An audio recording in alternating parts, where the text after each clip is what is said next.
We're actually live now. Hello everyone, welcome to Hands-on Network Firewall Workshop. How is it going? I hope everybody is doing fine and still have enough strength for this evening. Hello. Let's wait for a couple of minutes, and while everyone's coming, let's check the sound and delay. Chat, could you please tell us how would you assess your knowledge in networks on a scale from 1 to 10? We will talk about networks a lot today, as you already understood, because our today's workshop is related to networks. It is actually available by the QR you see on the screen, and also you can find the link in the chat. Let me post a couple of links. So here it is, and let me pin one of them so you will always see it. Okay. Yeah, so now one is a lot of them in the chat. One of them is pinned and one you see on the screen. Feel free to use any of them. There you will be able to log in via an email you used for the registration in Google Forms. Um, the code for login will be sent to your email. This workshop couldn't be possible without AWS, Rolling Scope School, and EPAM. Thanks to them for giving us an opportunity to organize it. Now we are waiting to make sure everyone's connected. For this workshop it is important not to be late, it will be difficult to catch up. If you're having trouble getting into the platform, just shoot a message in the chat. My colleague and I are here to help you out. And Ivan, there's some background noise on your side. Could you check it? Sure.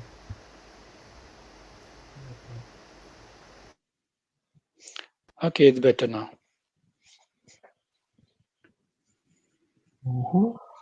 Is it better now?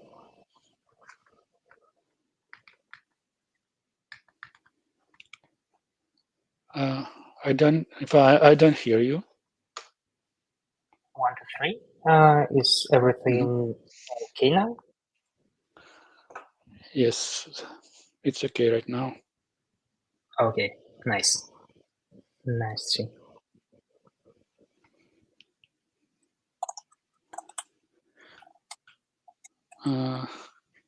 As you are connected, please open the workshop hands-on guide and connect to AWS console.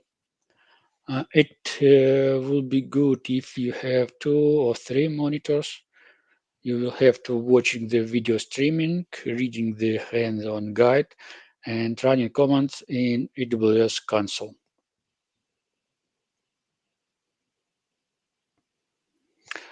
Are we all set? Please put plus in the chat if you're ready. Waiting for 1 minute. Okay, I see one question. If I submit form, the access credentials should come to email. When you visit the link in the chat, in the pinned message, you will be asked to proceed with several options. If you use email, then you will need to input your email you used for Google Forms registration, and then the code for logging in will be sent to your email. Please use it and you will be able to proceed with it.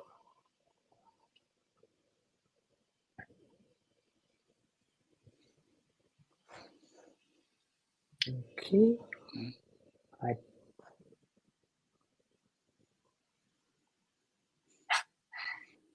The link is in the chat. You can see the pinned message. If you don't see it, let me actually post the link once again. This is it. And you also can use the QR code on the screen.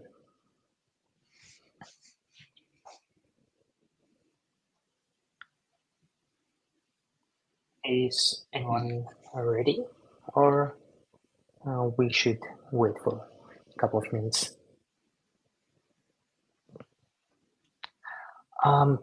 Alex, you can pass this workshop using your personal account, but be careful and proceed with the cleaning steps after the workshop to avoid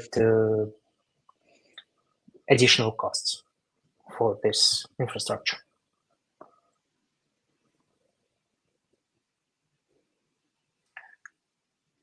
So I'm asking again, please, someone who actually could sign in, and open the AWS console, or at least the workshop with everything. Type something in the chat, so we will know that not only us able to proceed with this workshop.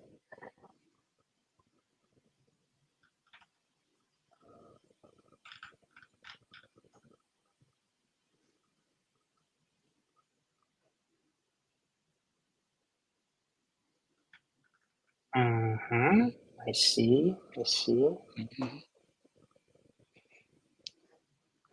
I see members are connecting.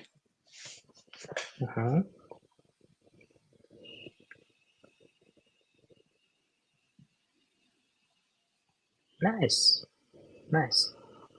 I see some people are ready, so I think we're good to go. And let's roll. Okay. It's time. Let's get rolling. Hello again. I'm Vladimir, a system engineer at EPAM, Lithuania. I'll be leading this AWS Hands-on Network Firewall workshop. My colleague from EPAM, Ivan, will assist me. He's super competent and always ready to help. Today's session is about mastering AWS VPCs with network firewall and following AWS best practices. We have structured the workshop into 3 parts. We will start with building public only VPC design. Then we will take creating both private and public subnets in the VPC.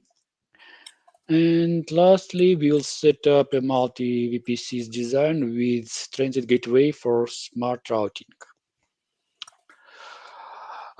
Plus, we will dive into setting up AWS Network Firewall with various rules groups and monitoring everything via CloudWatch logs. This workshop will last about 3 hours. I will walk you through each lab step by step. Make sure you follow along in your workspace. If any issues arise or if you have a question, feel free to use the chat. Our team is ready to assist promptly. Okay, I want to say a couple of words about registration first. Sorry for interrupting. Yeah, the allowed emails are actually the ones that were registered in the Google Forms. So unfortunately, we can provide access to everyone now, and also amount of accounts is limited. So please understand, and you can proceed with your account or just feel free to watch us. Sorry, Vladimir, you can continue, please. Okay, I can continue. If we are ready, it is going to be a hands-on day, so get ready to put theory into practice, and let's get started and have some fun with this. And let's begin with lab 1. Yeah, let's go. Okay. Going to labs 1.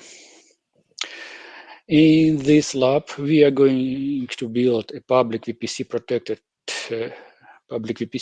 by firewall. Following the guide, our step includes creating essential infrastructure with CloudFormation template, which includes VPC with subnets, EC2 instance to test our setup, and basic firewall rule groups.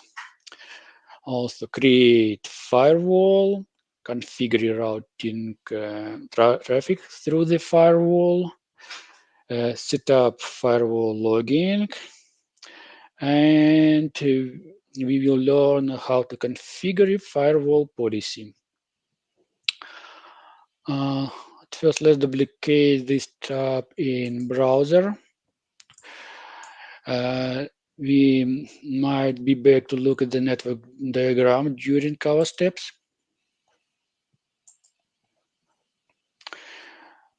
And go to AWS console. Please use North Virginia US East 1 region for this lab. And go to CloudFormation.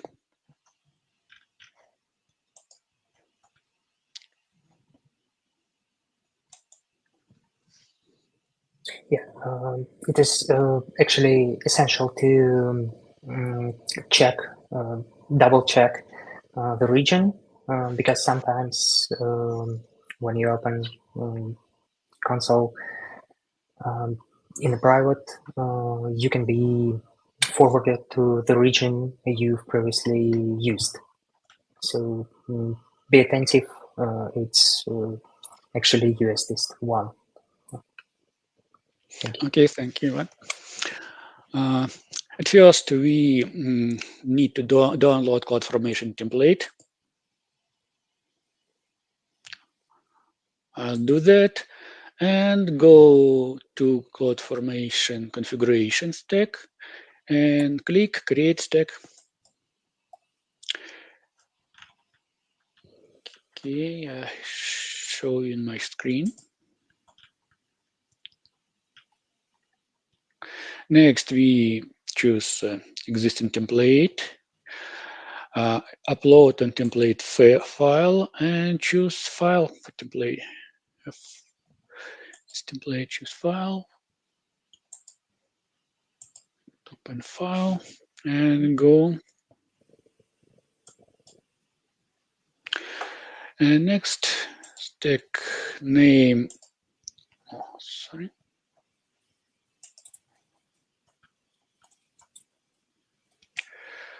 Copy paste.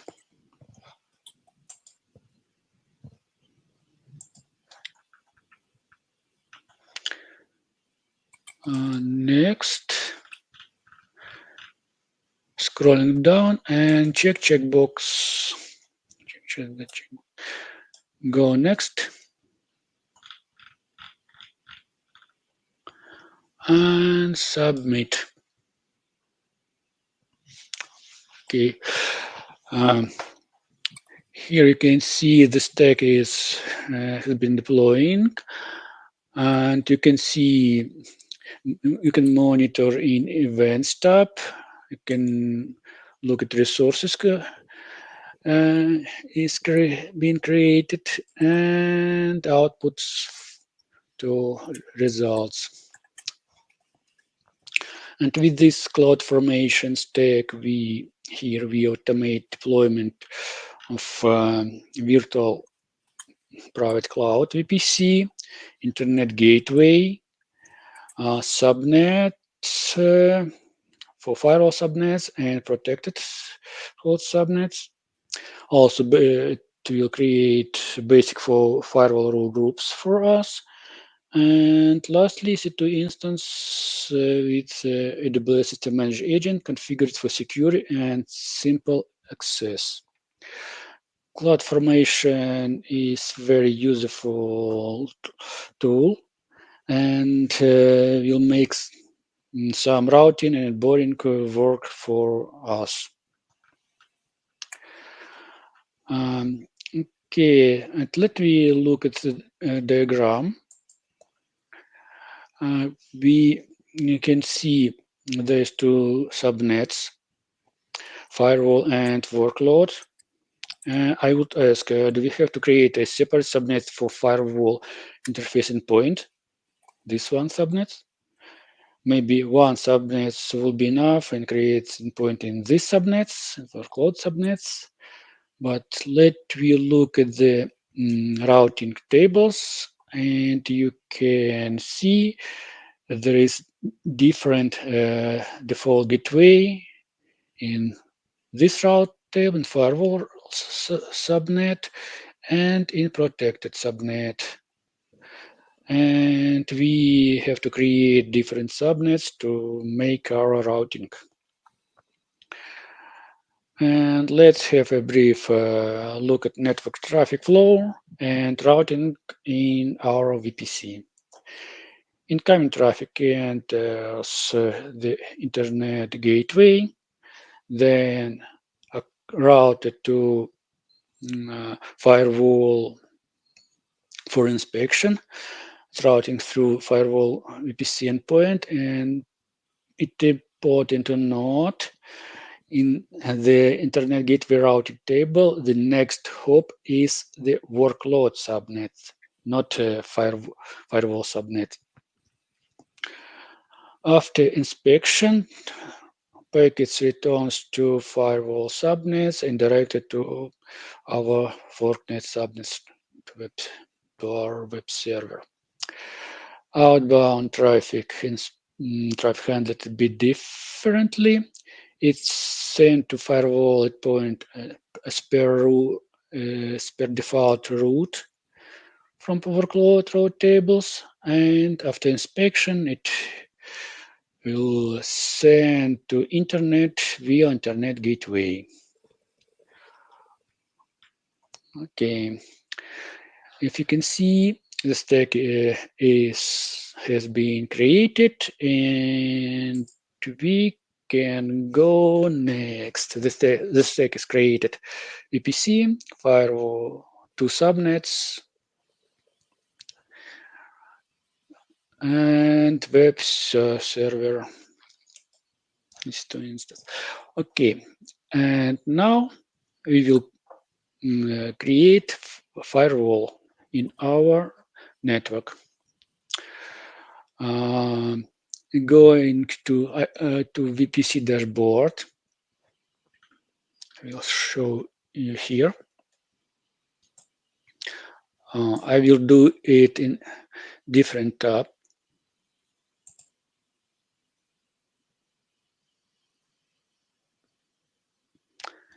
I just enter VPC in this field.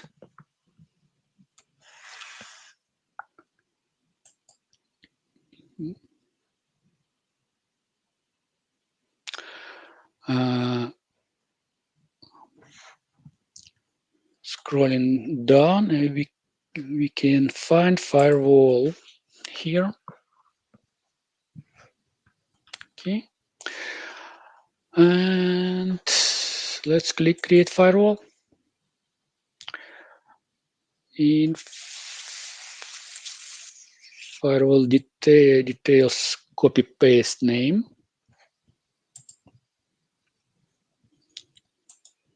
Go next, choose VPC. Please be careful here. You have to choose AWS inspection VPC, not default VPC. Please don't confuse. Available zone, subnet. Please be careful here as well. Firewall subnet, select firewall subnet. IP address type, IPv4, and go next. Leave default settings here. We will associate some existing firewall policy which was created for us by CloudFormation. Go next. Go next. And click create firewall.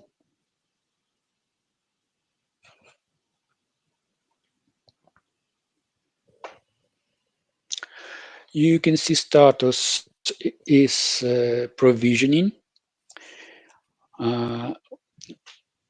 We need status ready.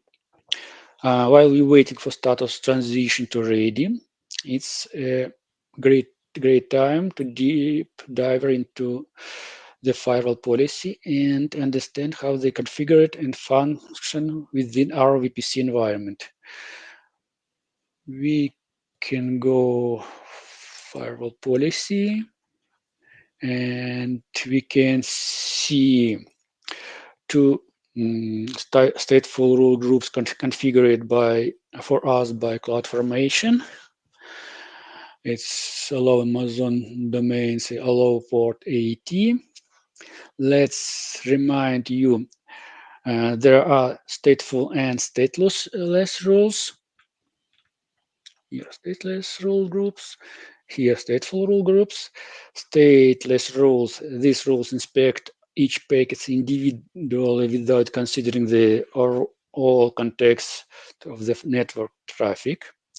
They check packet based on standard 5-type criteria, which include source port, source IP, destination port, and protocol. They don't look into created network session and don't use this information during make decision. Stateless rules are fast and consume few resources. However, they offer only coarse level of inspection. Also, we need to configure stateless rules for each direction within traffic flow, similar to network access control list. And in AWS Network Firewall, stateless rules are evaluated before the stateful rules. And you can see default action for stateless groups forward to stateful rule groups. Stateful rules, unlike stateless, examine packets within context of session or traffic flow, which makes them similar in behavior to security groups. They look at state of network session and take it in account during making decision. Of course, they provide much more granular control. Here we have only stateful rules were configured. Allow allow Amazon root domains, allow port 80. Okay, you can see, sorry, let me check.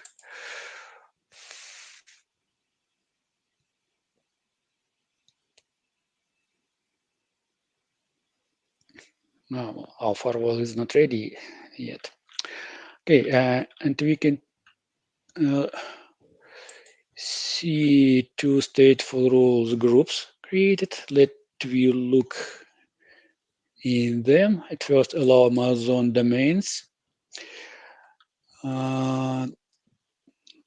These role groups configured to leverage AWS Network Firewall DNS filtering capabilities. These rules allows unbound DNS requests based on specified domain. Leading dots in domain means that all subdomains are also included. And go back and look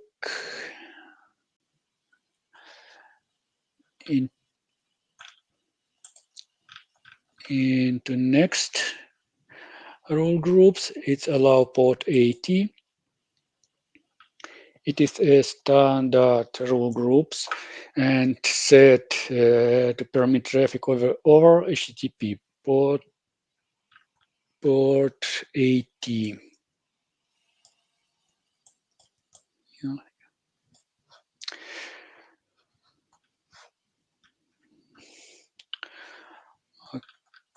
Going to our firewall back and look 1 minute on our diagram, and let me look at firewall subnet. And as the network firewall is managed at AWS service and not visible in this subnet, it's integrated through a VPC endpoint. This endpoint is essentially a gateway load balancer endpoint, but within context of this workshop, I will refer it as a network firewall endpoint. And okay, we see the firewall service is ready state now. And we can go next and configure our tables for our subnets. Let me check. Let me look at the diagram. We have we need to have this routing diagram, and we have to configure route tables. To get it, go to route table.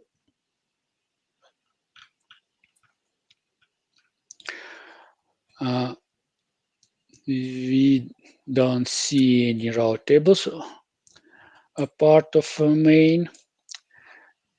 And let's create route tables. At first, we will create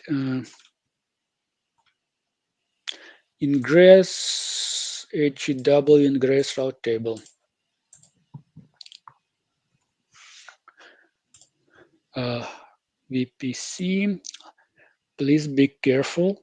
We must select inspection VPC and just create route table. After creating route table, we need to configure routing, edit routes. Let me look at the diagram. We need to add route to our protected workload subnet via VPC interface endpoint. Please be careful about destination CIDR address. I click add route.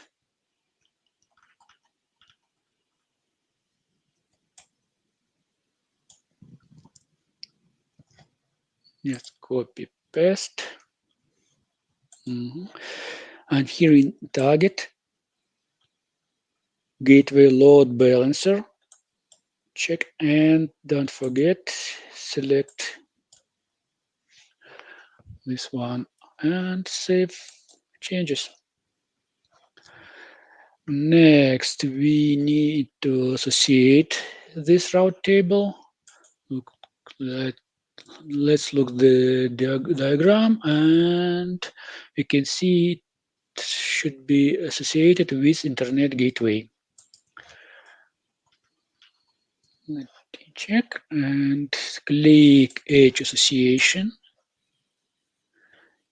Edit Edge Association, and just click checkbox here.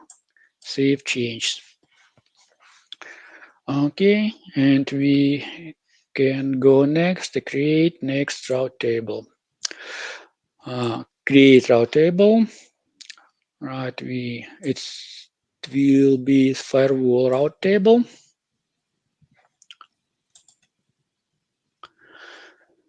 Select VPC. Be careful about selecting VPC. Okay. Create route table. Next, we have to edit routes. Let me check. We need to add default route to Internet Gateway. Edit routes. Add route here. Table target.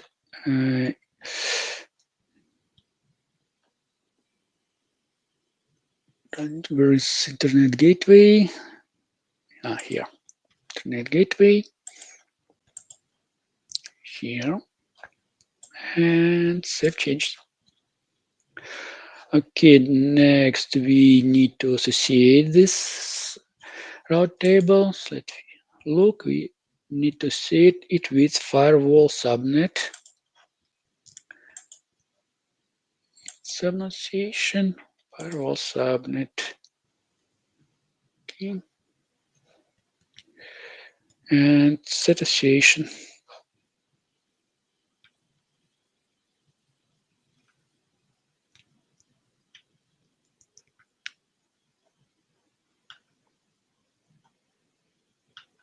Okay, going to the next and create the last route tables.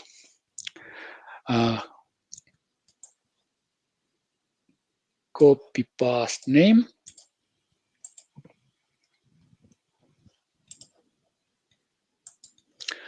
Select inspection VPC and create route table. Next, we have to configure routes. Let me check routes. We have to configure default route to VPC endpoint. Okay. Add route, destination, default gateway, target, and VPC endpoint. Save change. Okay, then let me see it. This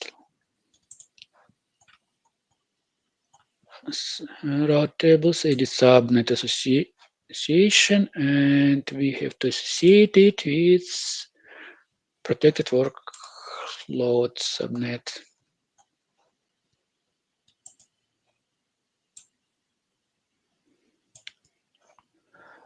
Okay.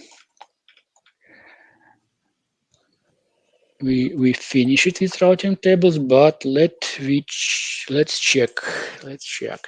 I always check my routing configuration. I'm looking into my network diagram, and let's start checking with AWS Ingress route table. You can see routes, destination. .1.3, VPC target, VPC endpoint, Edge association, it's Internet Gateway, good. Go to firewall route table, looking routes. default route to Internet Gateway, subnet association, firewall subnet. Okay. Looking to protect web server of tables, routes to default route VPC endpoint, subnet association, protected web server. Okay. Okay, checked, and we can test them. To test our configuration, we will use EC2 instance and web server in it.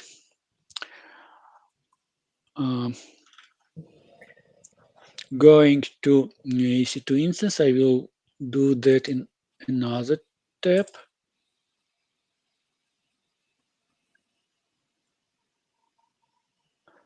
Let me actually just make a small recap, just to repeat your words. So we just on the third page of lab 1, and we what we did, we created 3 routing tables that you can see on the workshop page. It's we configured just routes, subnet associations, and 1 edge association. And we are now going to check this. Thank you, Ivan, for the recap.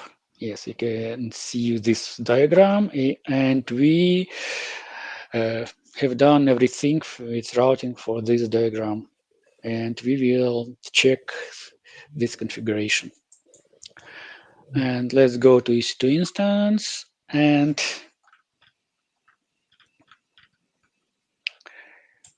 instance running.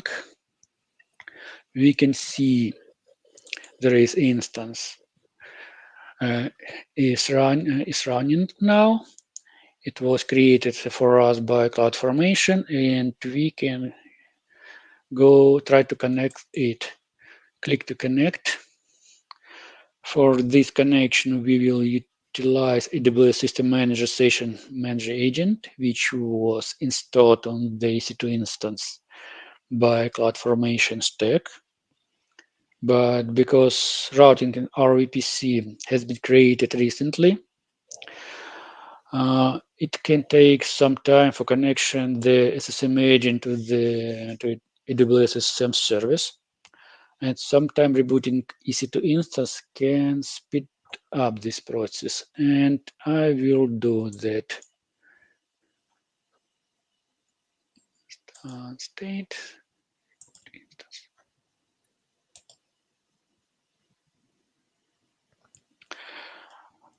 Using Session Manager is a good practice, and it allows us to connect to the EC2 instance without SSH keys.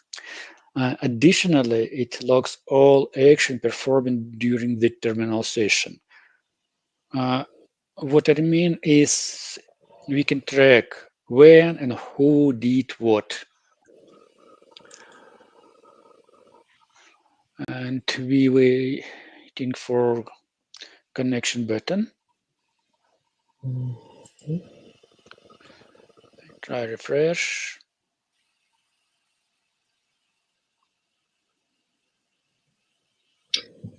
Oh, I got my button in orange. For you, it might take more time. If your routing has been configured properly, you should see the connection button is orange. If you encounter any issues, please post a message in the chat. But yeah. I go next.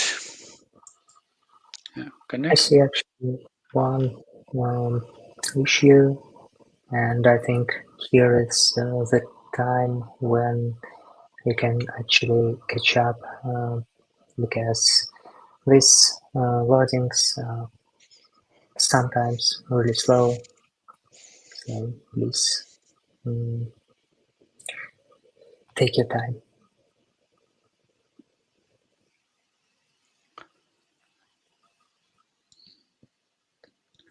Okay, but I think we have to. We can continue. Yeah. At first, we will install Nginx server. It's pretty straightforward. Just copy paste.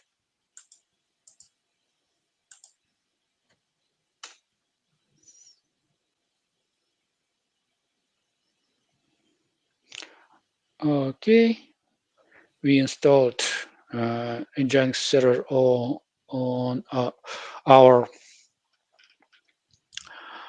EC2 instance. Next, we need to configure the security groups to allow HTTP traffic to our web server. We can go to security group according to the guides through these security group tabs, or we can select security groups in our EC2 configuration. I just here select here, go to security group. I can see one security group, one role. I'll edit outbound role, add role, type is custom TCP port.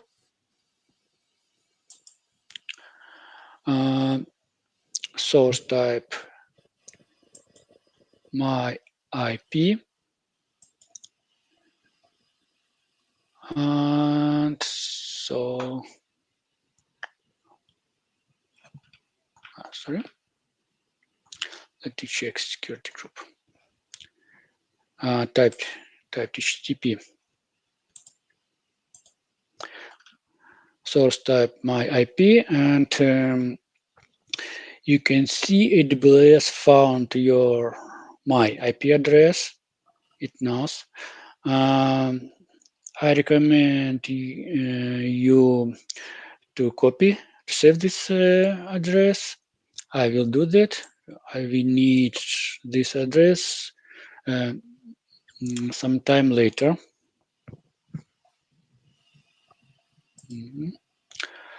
Okay, go to save rules.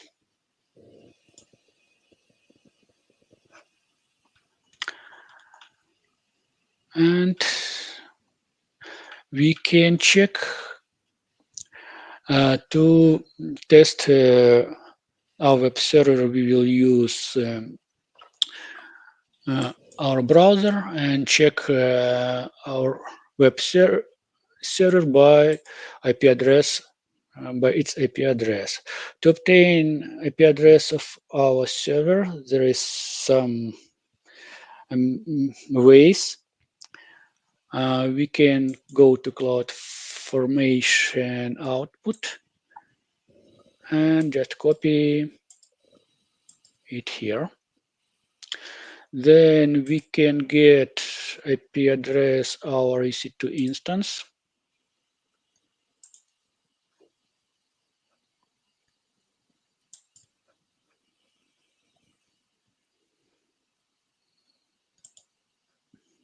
Can just copy here. Or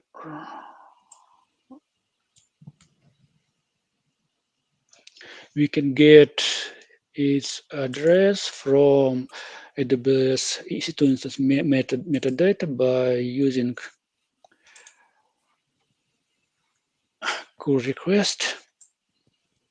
You can find it in AWS documentation. Copy.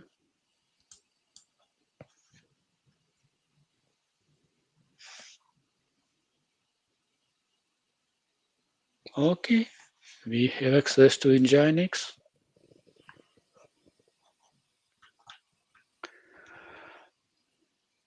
I hope we all you have the same. And we can go next. Next, we will configure firewall logging. Go to our firewall. Go to this VPC dashboard tab. We can just enter VPC if you in new tab. Go to firewall.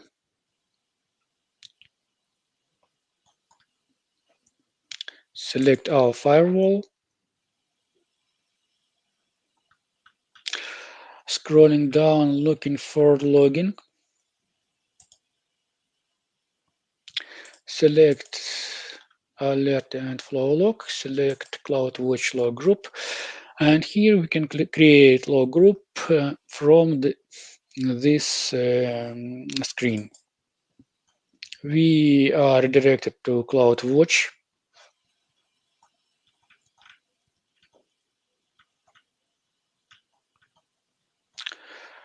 Okay, let we create log group. Copy paste name.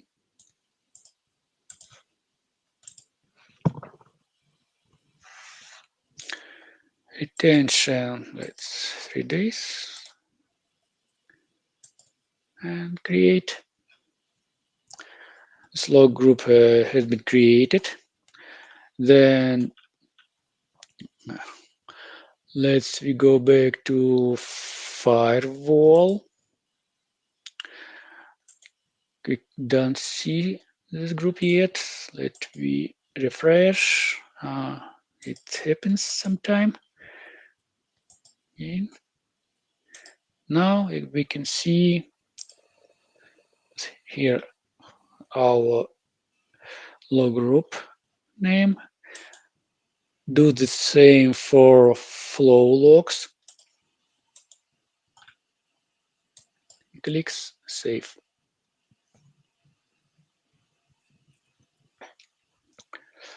Okay, let me refresh. Let's refresh some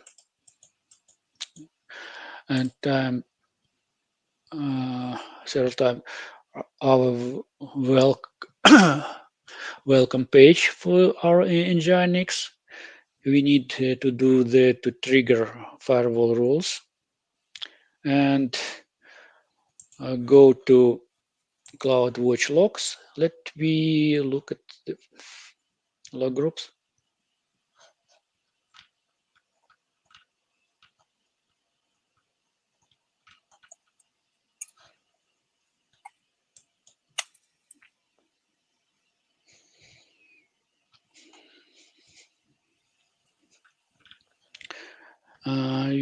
You can see one log stream, only one log stream, but it is not our because we need some time to get information into log stream. If you look to our firewall configuration and configuration logging,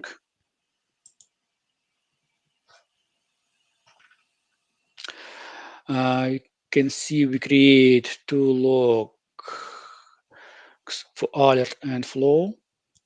Alert logs, it's if anything wrong and some process, some rules send alert. Flow log logs all record going through the firewall. We have three types of destination. It says three CloudWatch log groups and Kinesis data firehorse. That for CloudWatch log group and Kinesis data firehorse, it usually takes 3-6 minutes to deliver the log. For S3, it takes a bit longer.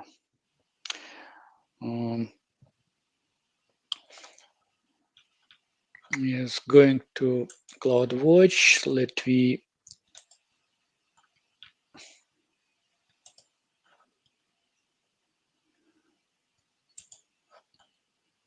update the. Oh, okay, we can see firewall log stream has been created. Let we look the last record. You can see anyone try to access, try to test our telnet bot. Someone internet very fast, and I think it was quicker than me. You can see much more logs record, and let me try to find our record. We will use our IP address to find our record. If you don't know your IP address, you can go to this page and what's my IP, and you will know, you learn your IP address. But I saved my IP address before from security group, and I will take it from there.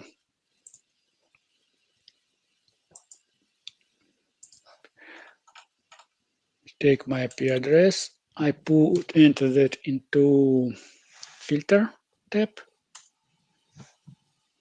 Okay, and I can see this source IP address, my source IP address. Try to destination. It is IP address of our EC2 instance private IP address. Okay.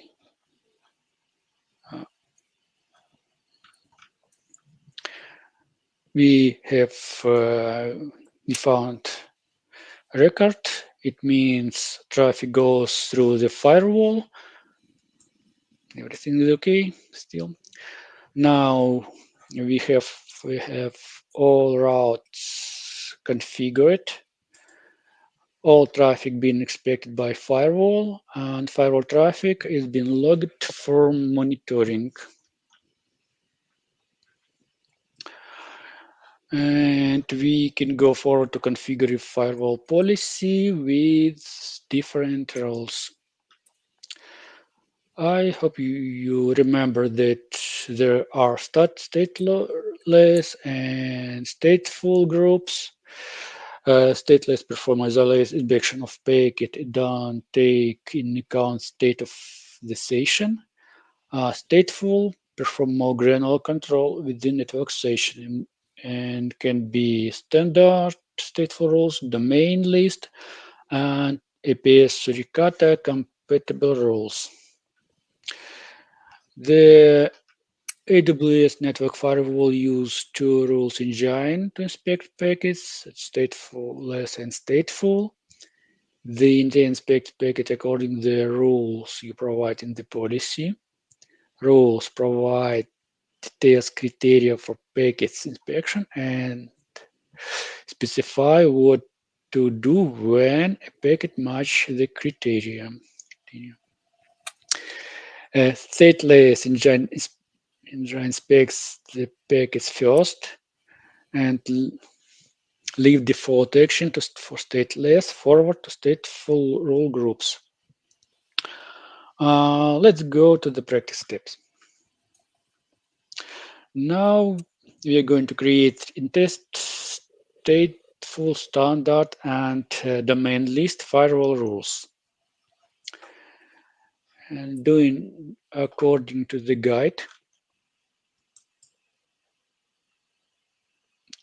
go to my firewall.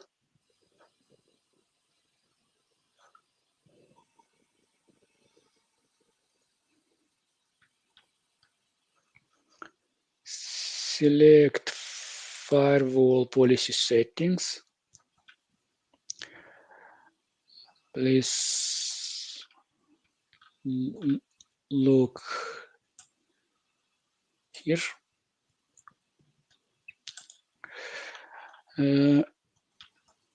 Going next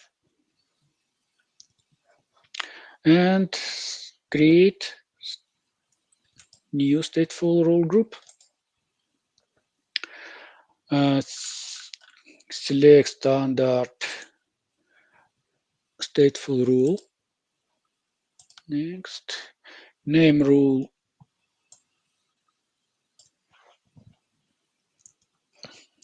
Copy paste. Capacity 100 and go next.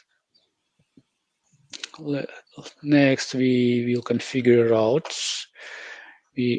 Please scroll down here, and we can find standard stateful rules.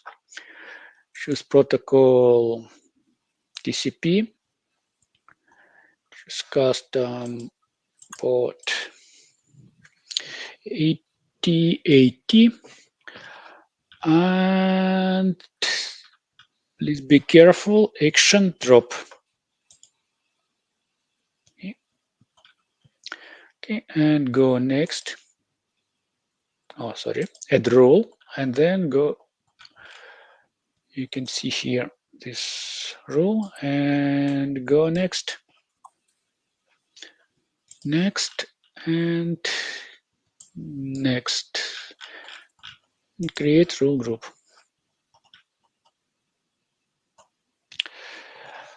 Okay, we configure it the rule, and let's generate traffic for testing. Just use the same IP address, but set port 8080. Okay.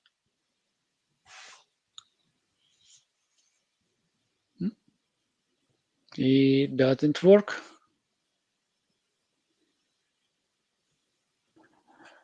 It doesn't work, and why?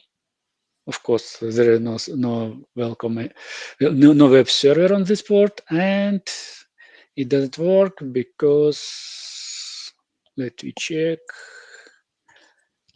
firewall policy setting, and we can see rule and firewall destination port and action drop. It means the traffic of the packet with destination port 8080 will be dropped, and the firewall will send alert about dropping this packet, because we have direct rule to drop this traffic, to drop this packet. If traffic dropped by default rule, but it will not send alert by default. Okay, and let me look at this destination, this rule. Let's look at this rule. If you remember about difference between stateful and stateless groups, let us think about stateful rule dropping traffic on port 8080. The drop rule doesn't allow to complete TCP session. Does it have a reason to use? Does it has a reason to use a stateful rules if there no TCP session completed to check state? Okay, maybe we can use stateless rules in this case. It will be faster and consume less resources. And why does AWS use a stateful rule for the drop action? Of course, we can use stateless rule for this, but actually, security specialists could provide a lot of reasons of using stateful rules there. But essentially, the stateless rule simply drop TCP packets and leave connection open until TCP timeout, and leave half open connection for a while. Whereas stateful rules send TCP reset packets to close connection immediately. So, and we can go to CloudWatch and try to check alert about our request. Go to the last event and let's try to find, but word blocked.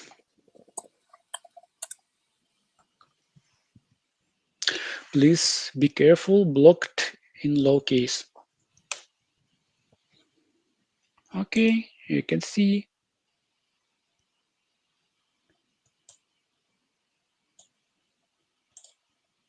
this port blocked, but it's not me.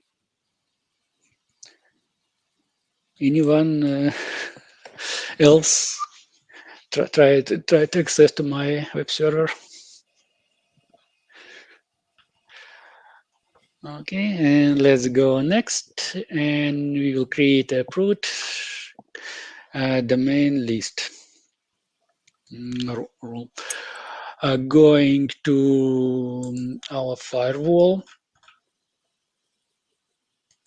and go back. Actually, I want to say that over logs will take a significant amount of time to appear in the CloudWatch workgroup. Can be from 3 to 6 minutes. So if you don't see this entries, then it's completely okay, and just what needs time. Yeah. Yes, Ivan, you are right. Thank you. Okay, go next and going to our firewall. Select firewall policy settings, scrolling down to stateful rule groups, action, and create stateful rule groups. Okay. Rule group format, domain list. Copy path name.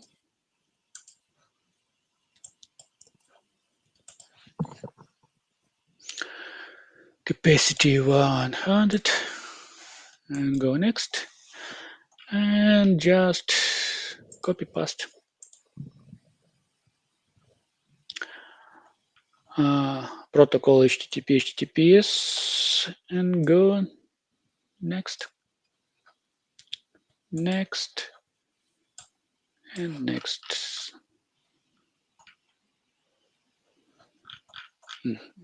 Create role group.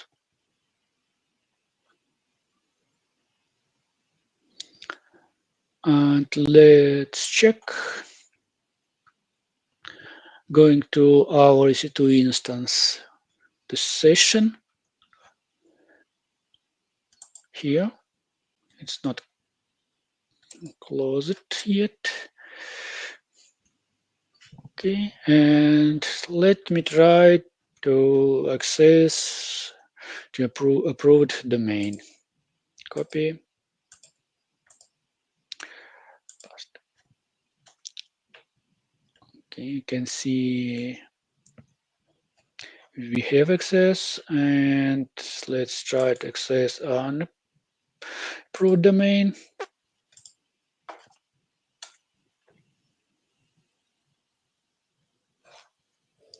Okay, it's what we expected, but what do you think? What our DNS filter, how our DNS filter will be working with NS lookup, for example, or DIG, or FTP, or SSH or something else. We have created rules. We created domain rules in our network firewall setup, and what we expected, how they will work. Can Nance lookup resolve this domain name? What do you think? Sorry.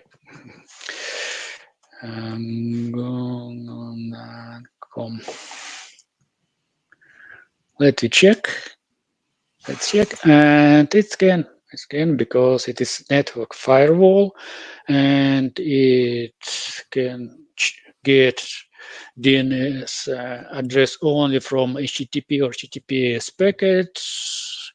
And if you need fully functional DNS outbound firewall, you can use Route 53 DNS firewall, or maybe some third-party firewall. Okay, and that's it for this lab. We have successfully completed the first lab. I hope it great work for everyone. And let's take a 2 minutes coffee break before continuing to the next lab. You can take coffee, tea, water, not beer, still not Friday. And Yeah, I will be back in 2 minutes. Yeah, actually great work.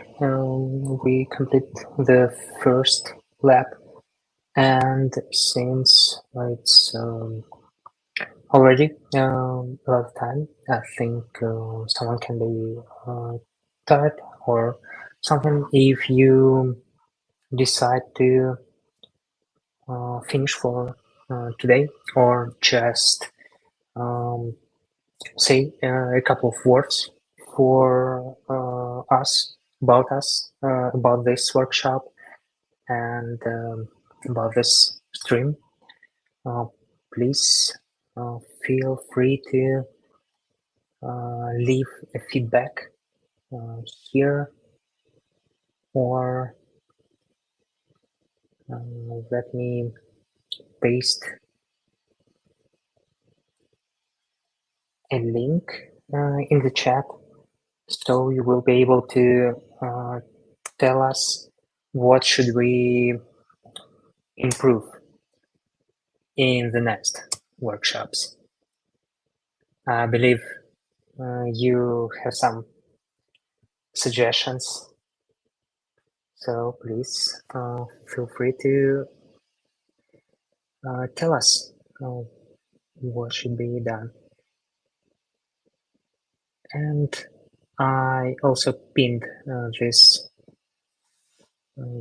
link, so feel free to go to it and tell us what you think about this workshop and the first lab that was finished just now. Also, if you have questions, it's the best time to ask them now, so we can talk about something for little.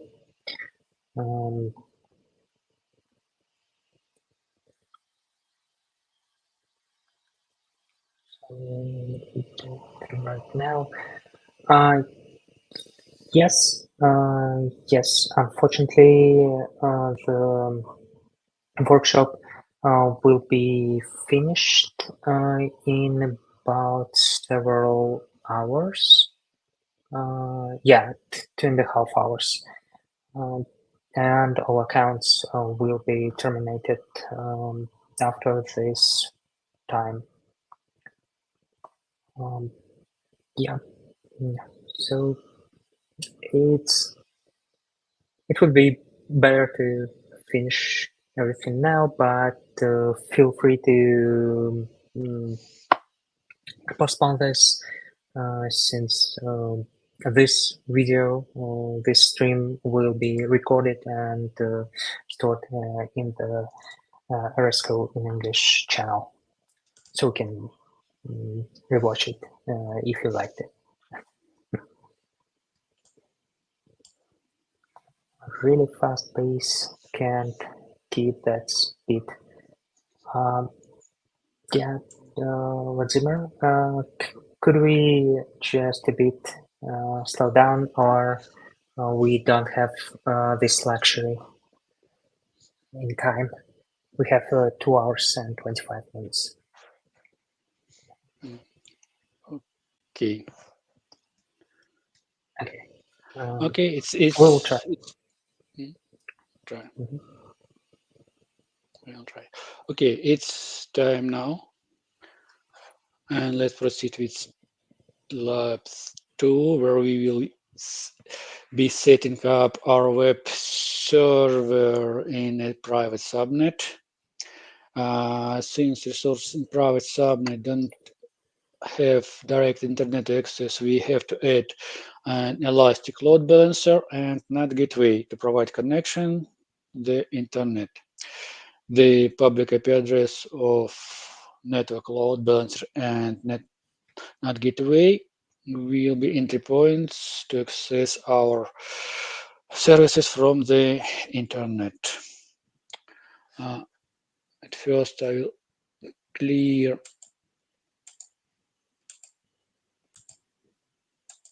my browser. And let's duplicate the network diagram in new tab to refer it during our steps.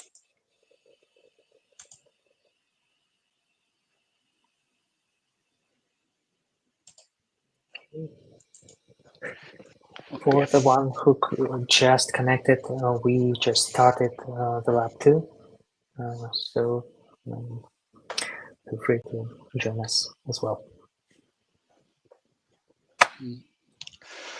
Okay, and going to practical steps. First, deploying changes with cloud formation.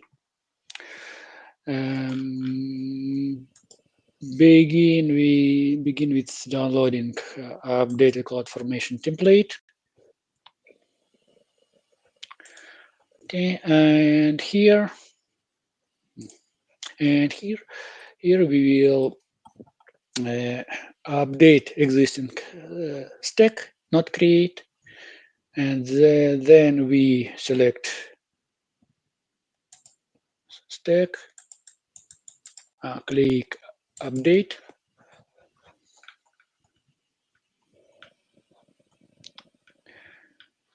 click here replace,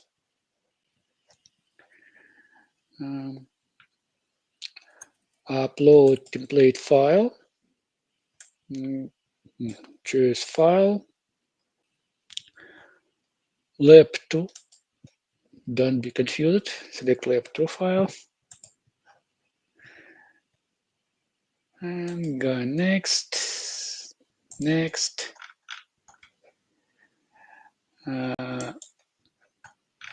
acknowledgement, next. Wait for a minute, you can see changes. Okay, submit. Okay, and you can see events in Events tab.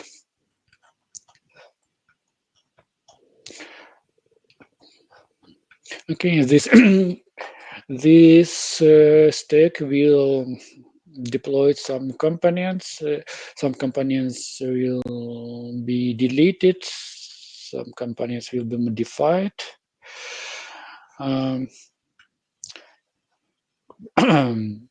This stack will add protected subnets. These protected subnets will contain of NAT gateway and network load balancer. Network load balancer serves as an external access point for the web server. Typically, this will be an application load balancer. But for this lab, we are using network load balancer because we have a single available zone configuration, and a single subnet AZ cannot be selected for application load balancer. You can check it yourself later.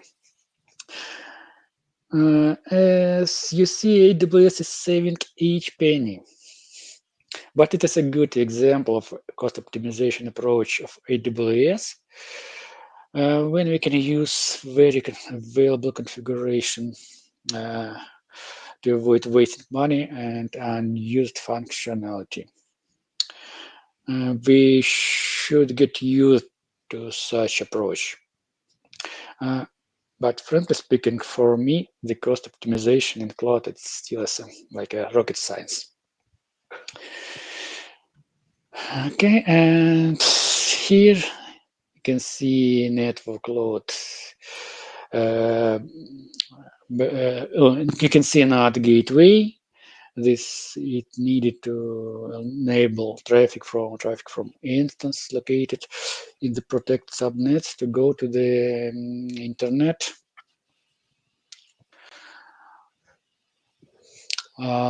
Next, we can see our routing model, and if you look here, after modification the stack, we will get the subnet with 2 services, and we will have old routing tables with old routing and no routing table for protected subnet, and we have to modify the old routing tables and create a new one. Now we can see update stack is complete. We can go next.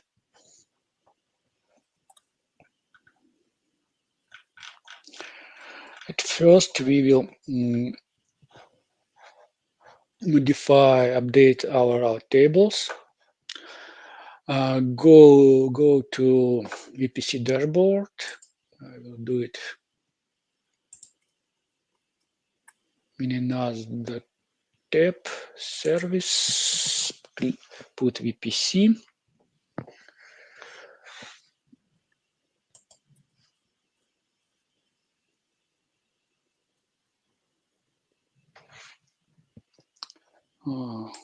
Open subnets. I will sort them. Now we can see three subnets. They are old subnet, and we can modify them. Go to the first one. The first one will be ingress routing.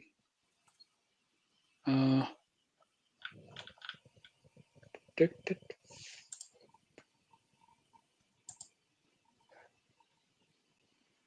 Date ingress.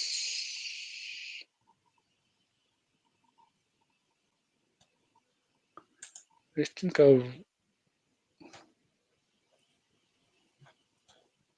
don't see this subnet.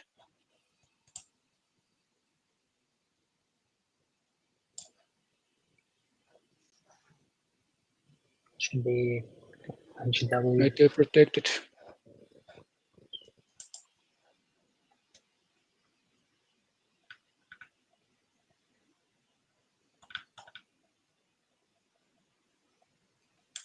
Oh, sorry.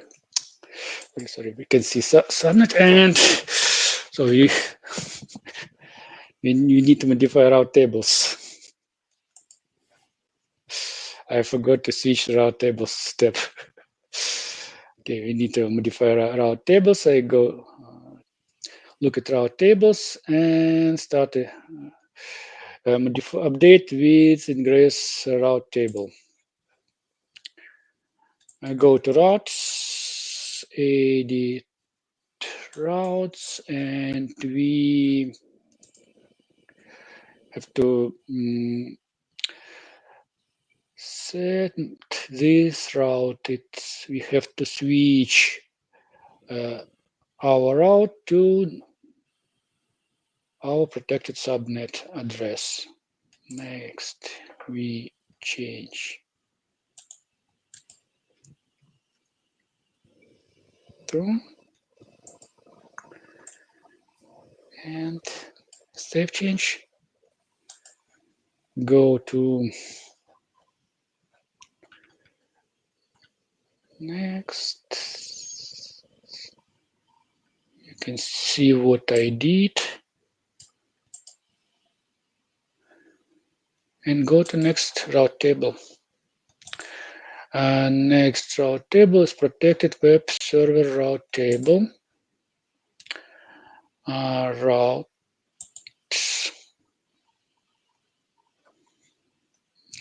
Here, look into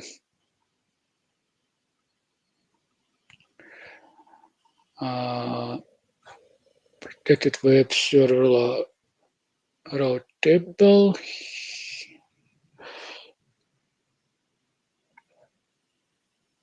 It is here, and default route to not ID. Yes. Edit route. Instead of gateway load balanced point, select not ID, not gateway, not, and save changes. Go to next.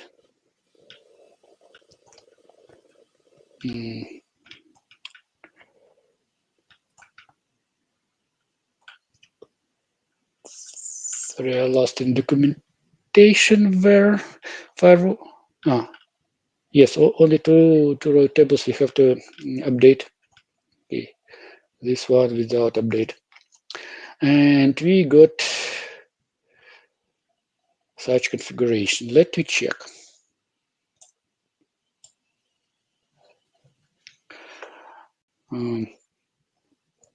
Ingress route table,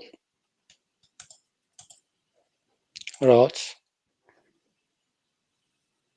route to our protected subnet via VPC ID. Okay. Firewall route table, routes, not firewall route. Yes, firewall routes, default route to internet gateway. It's okay. And the last one, protected work server route table, routes, and default route to not ID. It's okay.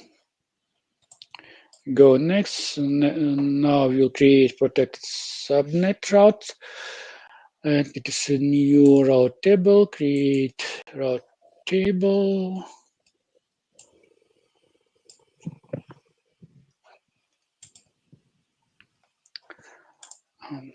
Select VPC, be careful.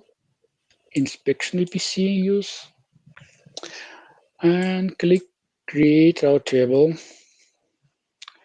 Okay, go next. Looking at the diagram. We need only one route to VPC endpoint. It's default route.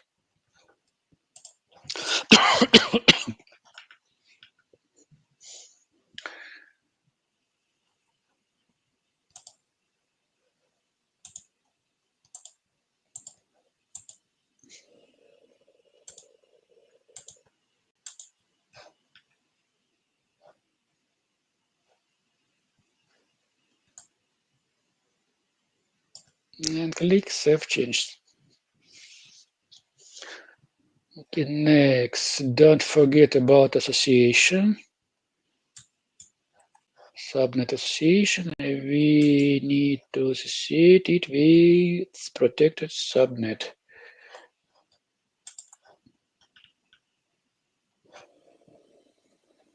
Association, edit association. Save association.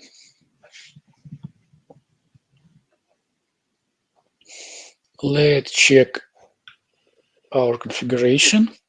Subnet association protected subnet. Okay. And routes default route to VPC endpoint. It's okay, and we can try to test our setup. For testing, we will use IP address of load balancer, which was created. Go to load balancer.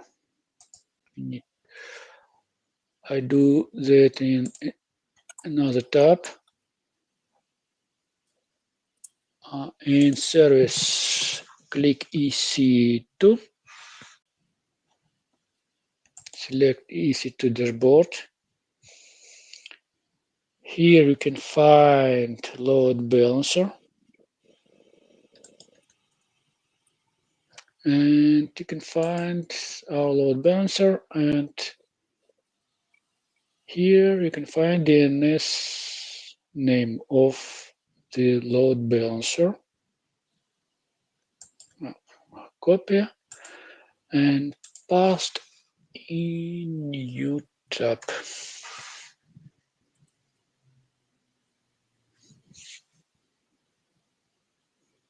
Waiting for some time, and we got welcome to enjoy next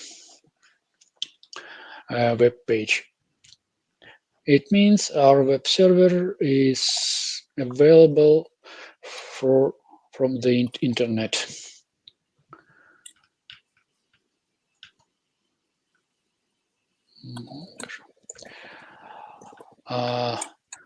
Next, we will check is firewall working for our configuration, and we will check it with CloudWatch records. Let's go to CloudWatch.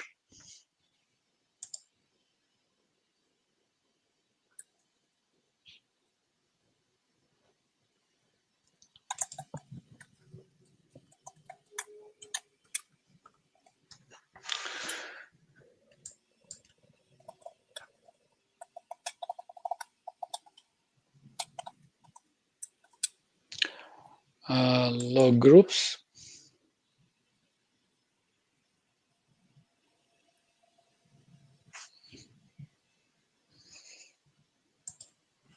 Select log groups. If you remember, we created these log groups in previous lab. You can see log streams, and let's check. And we can should find our request in flow log. If we can see a lot of records, and try to find our records. It's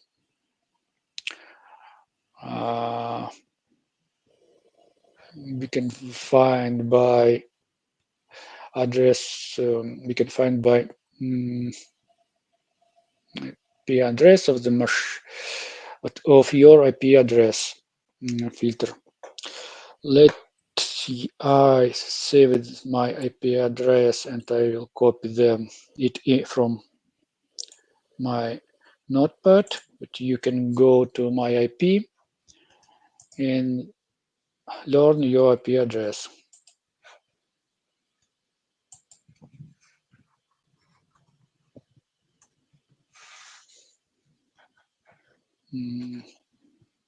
Okay. Let me check the last one. It is record from the previous lab. It's about trying to access to port 8080. If you remember, we need some time to traffic gets to CloudWatch logs. While we are waiting our logs, we look to load balancer. And we can see our load balancer is internet facing. It has configured only one listener for port 80 and forward to target group, network firewall lab target group. Go to this target group.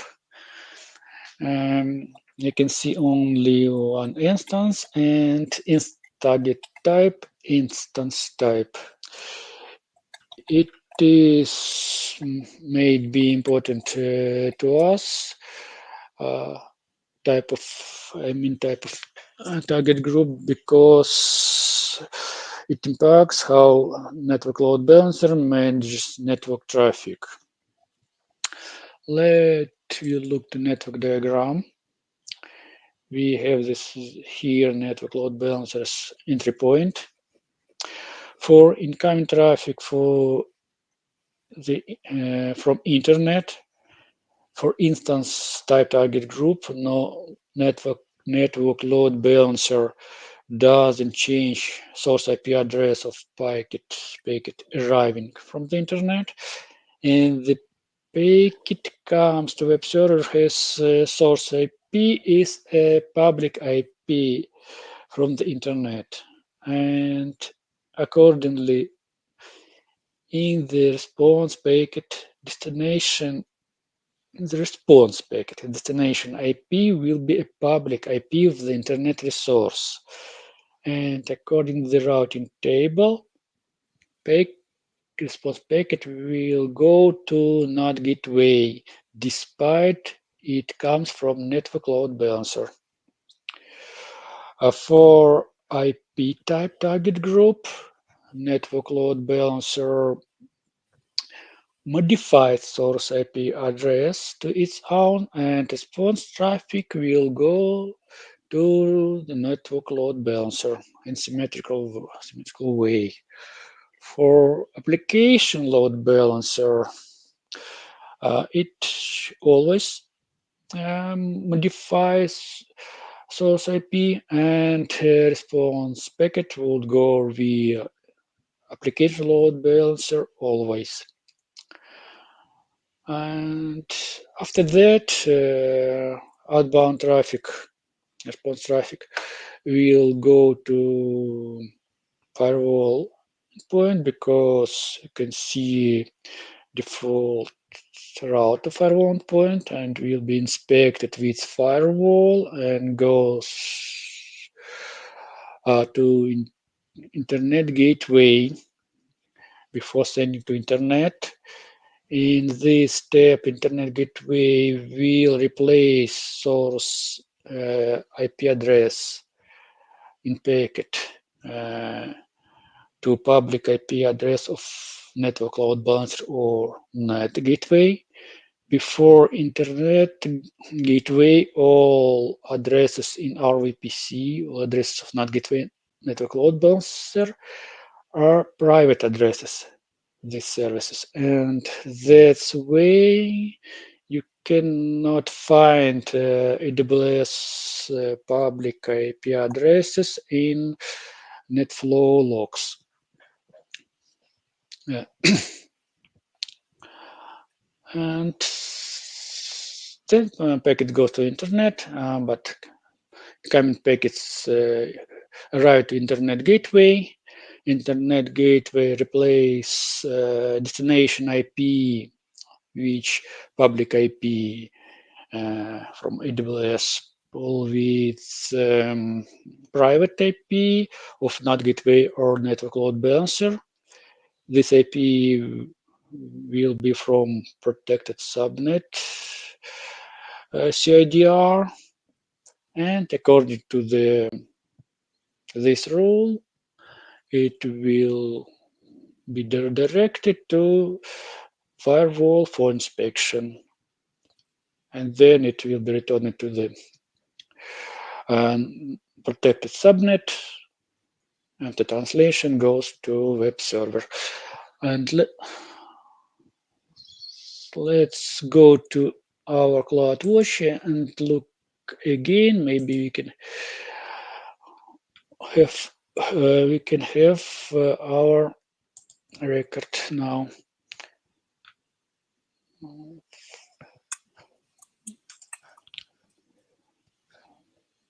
We need to find in flow. Let's go flow.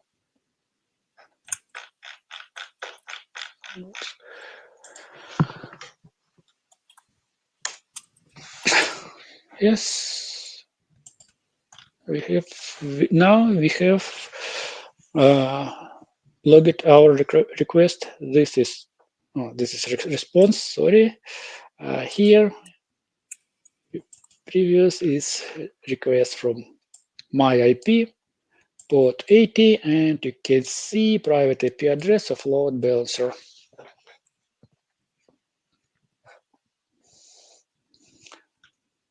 And we can go next. Now, in this, we are going to modify the firewall policy by adding both stateless and stateful rules. Here we will add more rule groups to the firewall policy. Stateless defines standard 5 type criteria, and stateful Suricata compatible IPS rules. It defines intrusion prevention system IPS rules and open source compatible format. Let me remind you, stateless rules are evaluated first and can provide a coarse level of security. And we need a stateless rule to pass traffic to stateful engine then. Stateful IPS network traffic inspection use signature-based detection, and the AWS Network Firewall IPS rules use the open source Suricata syntax. And go to configuring.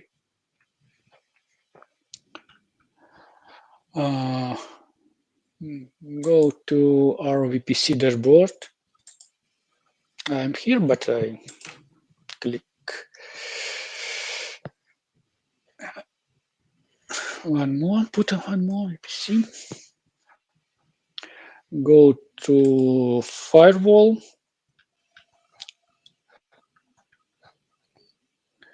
Select our firewall. Select firewall policy settings.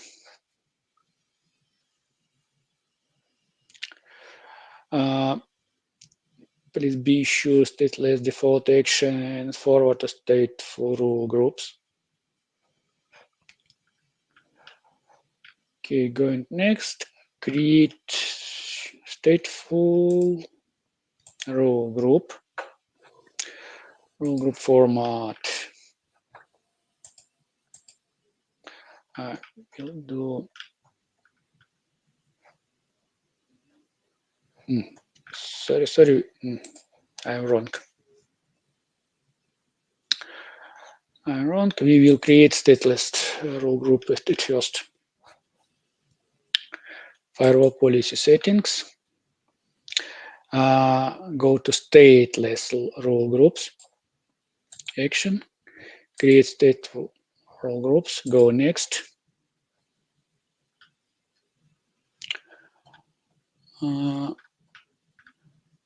Here, allow put name, capacity 100, and go next. we need to create HTTPS traffic rule groups rules and ICMP rule. If you remember, for stateless rules, we need to create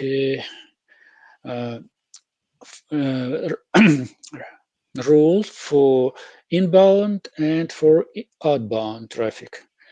And let's start to create rules for HTTPS traffic. This one protocol TCP, looking for TCP, it's network firewall. It's in protocol TCP, not HTTP. Source, select any IP address, source port range, any port, destination, any IP address, destination IP address, custom port 80. Then in next line, port 443. Please be careful. We must add port 443 here because this port is used for SSM agent in our VPC, in our EC2 to access AWS SSM service. You may not see in the user in guide this port, but you have to add it here. Be careful. Go to action path, and click add rule. Go to rule number 2. Please change number. Protocol TCP. I will create mirrored rule. Source NAP, destination NAP here, any port and custom port and 80 port and port 443. Please don't forget to add this port here and any port. Rule action path, add rule. You can see two rules have been created with action path. They are mirrored rules, and next I will create ICMP rule number 3. Protocol ICMP. Please don't be confused with AGMP. Select ICMP protocol. This source IP, any IPv4, custom any IPv4 address. Please pay attention. Action forward to stateful role groups, and we click add rule. Let's look at our rules configuration here. Protocol, destination, source. Looks like in the guide. Yeah. Okay, go next, and next. Create rule groups.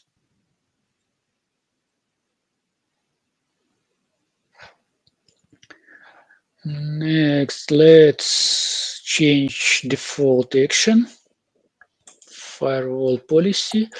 stateful default action edit, and we will change it to drop to avoid extra traffic.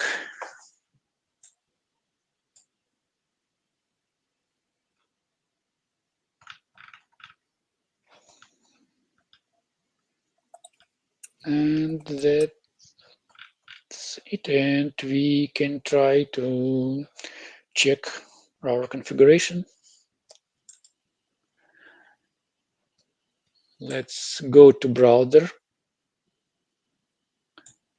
and try to access our server. Okay, if you can see, this rule didn't make something wrong. It works, and now we can test what will we can test another configuration. Let me back to firewall policy settings, and let me change our rules and do something wrong. For example, I will update one of my rules, and let's import 801. Save. Okay. We need to wait some time for synchronization. Now our site is working. Oh, okay. If you can see, we lost access. Going back, rules,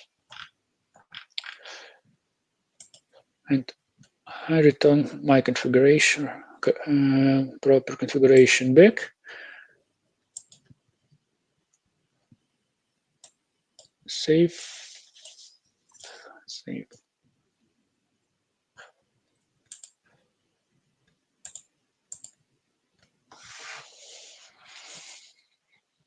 We need to wait for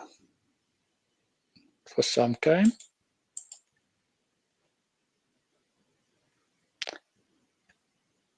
Let me check if configuration returned. Yes. Oh, we got access again. Okay, and we can go next and configure stateful IPS rules. Let's go to firewall.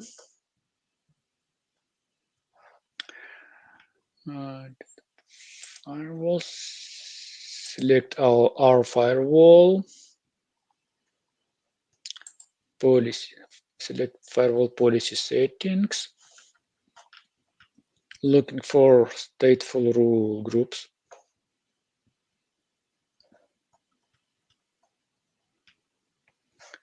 And create a new one. Rule groups format Suricata compatible rule string.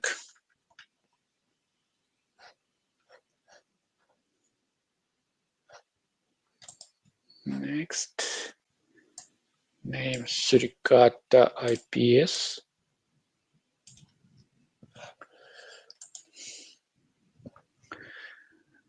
And capacity 100, and go next. And just copy paste. And go next, next, next, and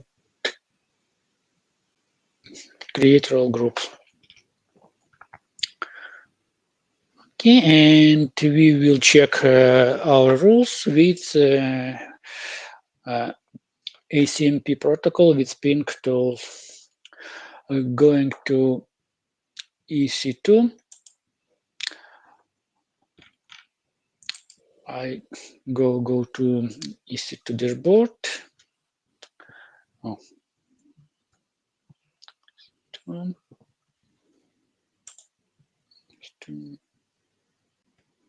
Instance.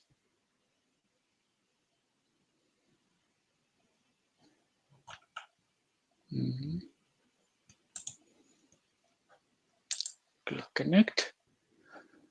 Yeah, I hope you have the button connect is orange. It means everything is okay in your routing and firewall configuration.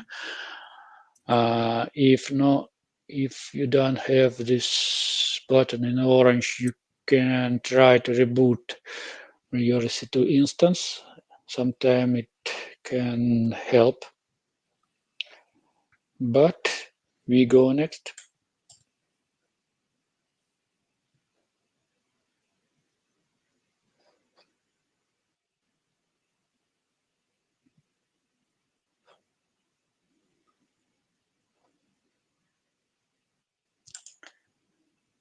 And run pin command.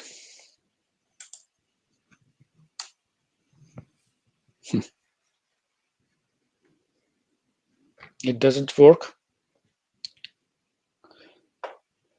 Let we look our firewall. It will configuration our firewall and stateless rule groups. Let me check. Let we see a SMP rule and we see action forward to a stateful rule groups and go back.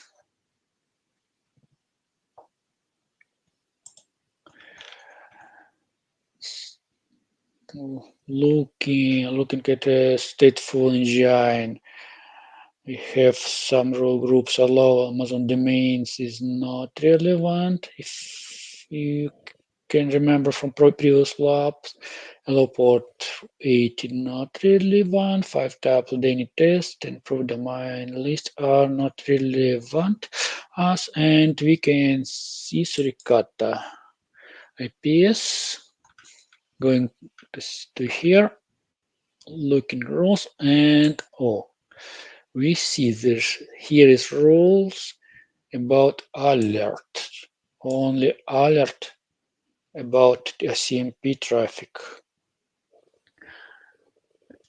If you need to SMP traffic pass through the firewall, we need to add path rule. But this rule means we have only SMP traffic detected message, and all SMP traffic will be dropped by default drop rules for stateful rule groups. And let we check it. Going to CloudWatch.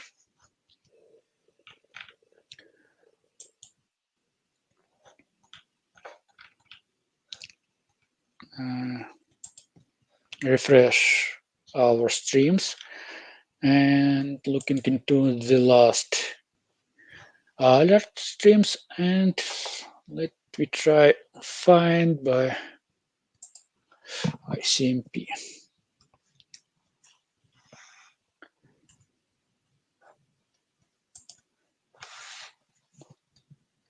Okay, we see this message.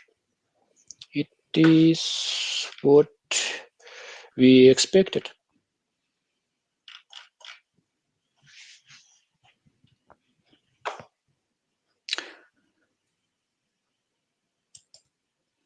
And excellent, great works, but it is not a finish. We haven't deserved a rest yet.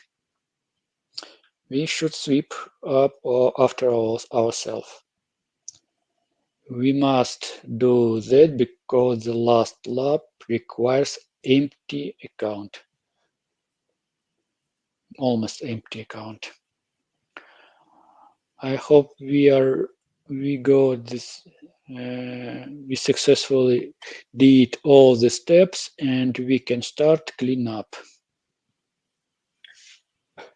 Actually, there is a possibility you will be able to pass the third lab without this step, without cleaning up.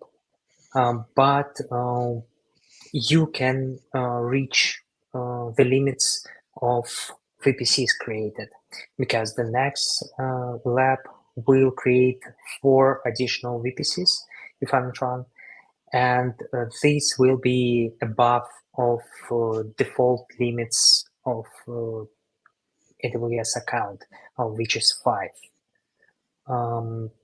But you can try your luck and start the third one without this clean step preparation. Yeah. However, it's better to clean up after yourself. Okay, Yeah. then I'll start clean up process. At first, we will remove all subnet association with from the route tables to get possibility delete these route tables and go to VPC dashboard.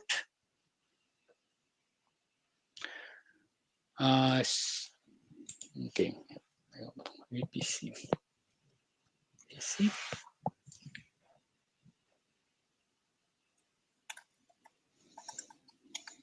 Go to route tables. And at first, select AGW and ingress route table. And here, H association.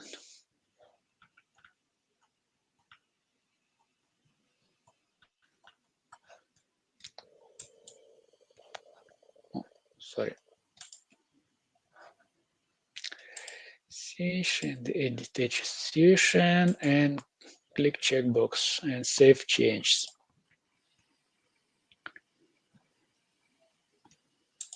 Okay, for the other subnets, we will just associate the default route, main route table. It will replace it and reassociate our route tables from subnets and will allow us to delete our route tables.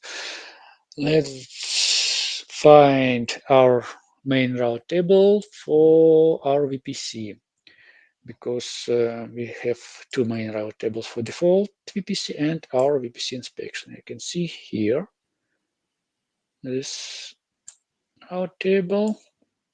I select this route table, subnet association, edit subnet association, and I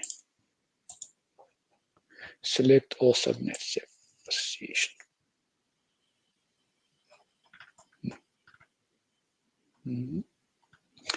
Now I can delete the route tables. I select all my route tables and click action delete route table. Delete.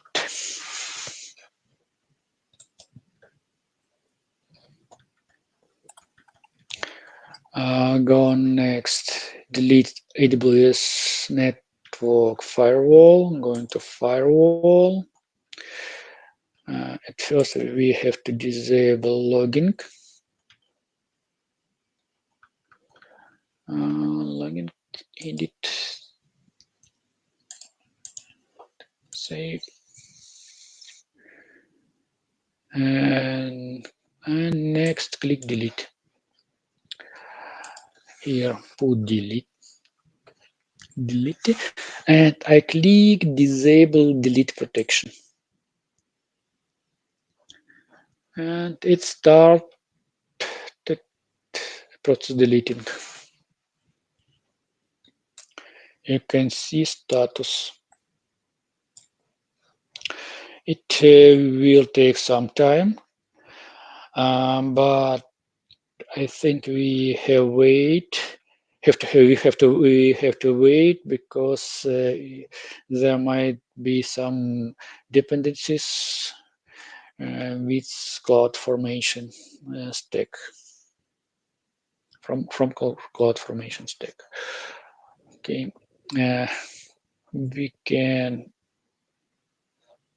refresh.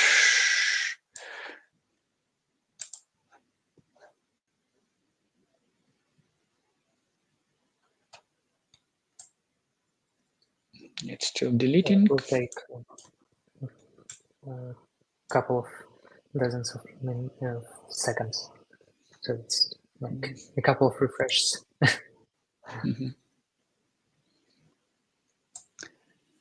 I do refresh, but now we can have some rest. We can relax during waiting. You don't need to do anything. Yeah, actually, I think what this firewall gave us. Yeah. Yeah, but unfortunately, you must clean up. You must do these cleanup steps before the last labs.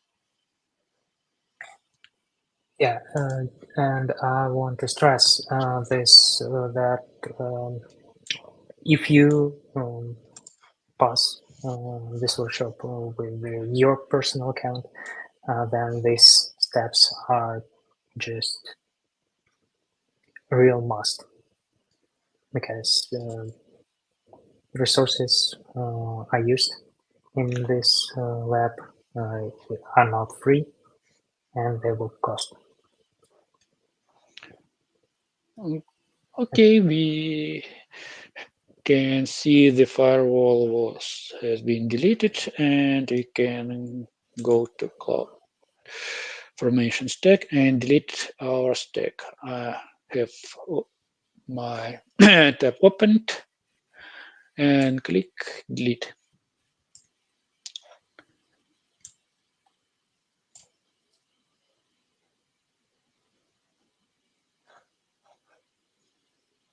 And you can see in events what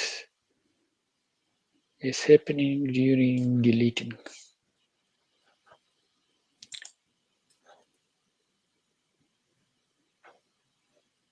Here you can see status of deleting of our stacks.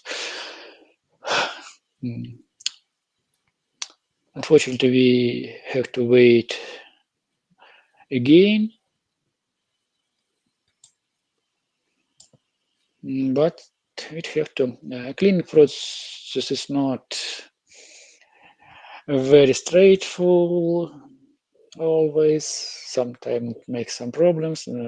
If you got some error from cloud formation stack, please click retry delete and everything will be okay.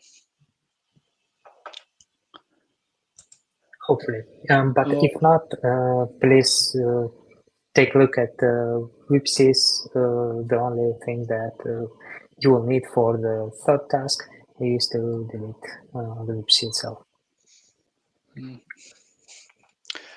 Okay, delete confirmation stack. We deleted this stack. And next we will delete firewall rule groups. Go to VPC dashboard.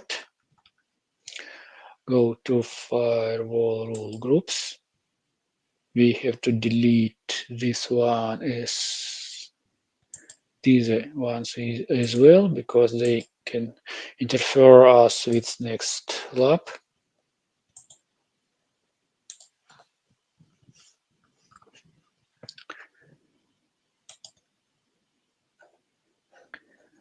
And The last thing to do is delete CloudWatch log groups.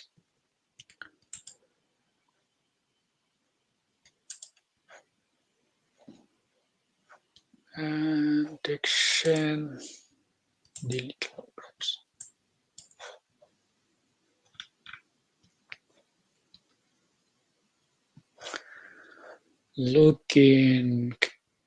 Look into our VPC configuration. And we can see only default VPC here. Okay, that's it for deleting, and we have done it. And really, we deserve some rest eventually. And I suggest taking 2 minutes before starting last today's lab. I will be back in 2 minutes. Okay, I think we can talk a little about this lab and this workshop. I will remind you that we will really appreciate your feedback for this workshop.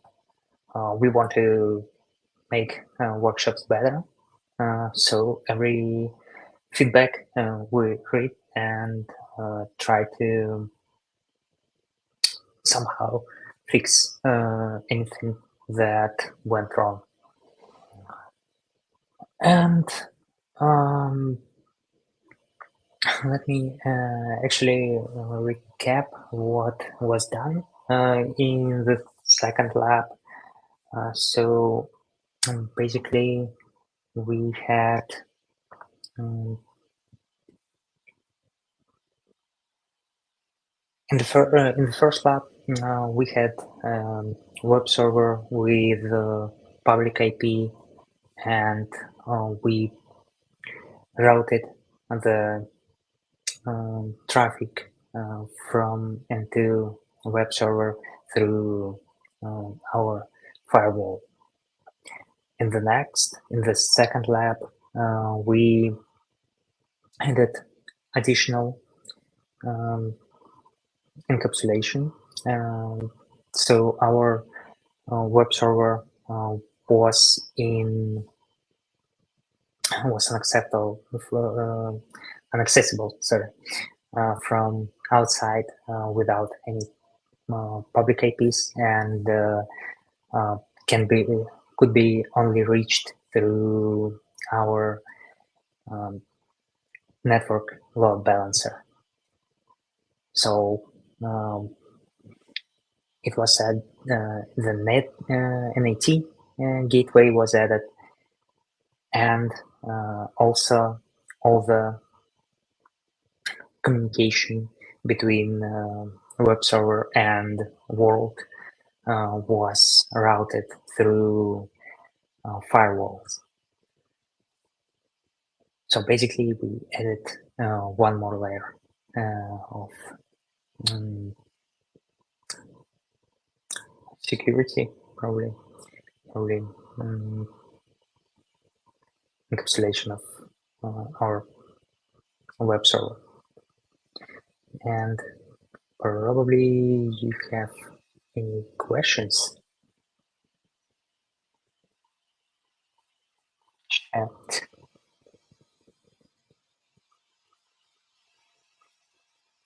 Oh, yeah. The next task actually looks too complicated at the first type, but don't give up. The third task actually needs only attention and carefulness. There won't be any extraordinary things that we haven't done previously. but there will be addition of one component and a bit more routing tables. So stay with us. We will show you how to pass this third lab, but also feel free to continue on your own. And I see Vladimir is with us, so the stage is yours. Ready.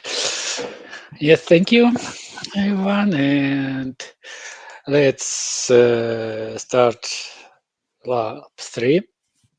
This lab focused on configuring a Transit Gateway service and implementing multiple VPCs network design. Please ensure that you have deleted your custom VPC from previous labs.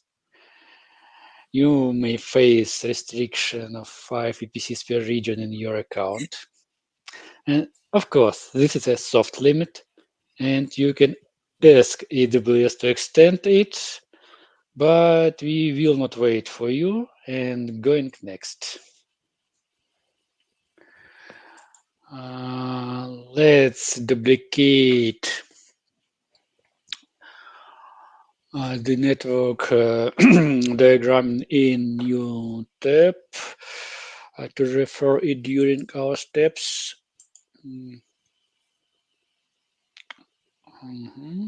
And let me clean up my workspace. Okay, I'm ready. Yeah.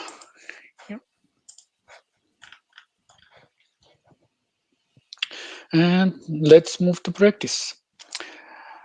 As usually, the first step is configuring a basic infrastructure with CloudFormation. Download CloudFormation template.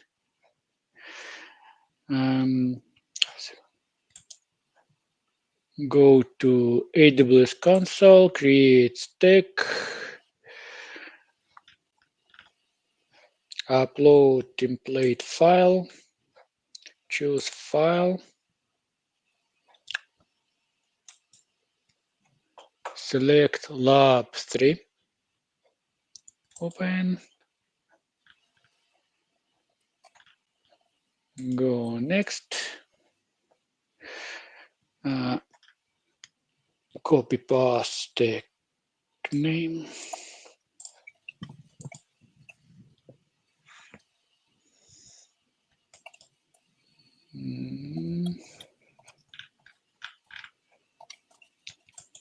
check this checkbox,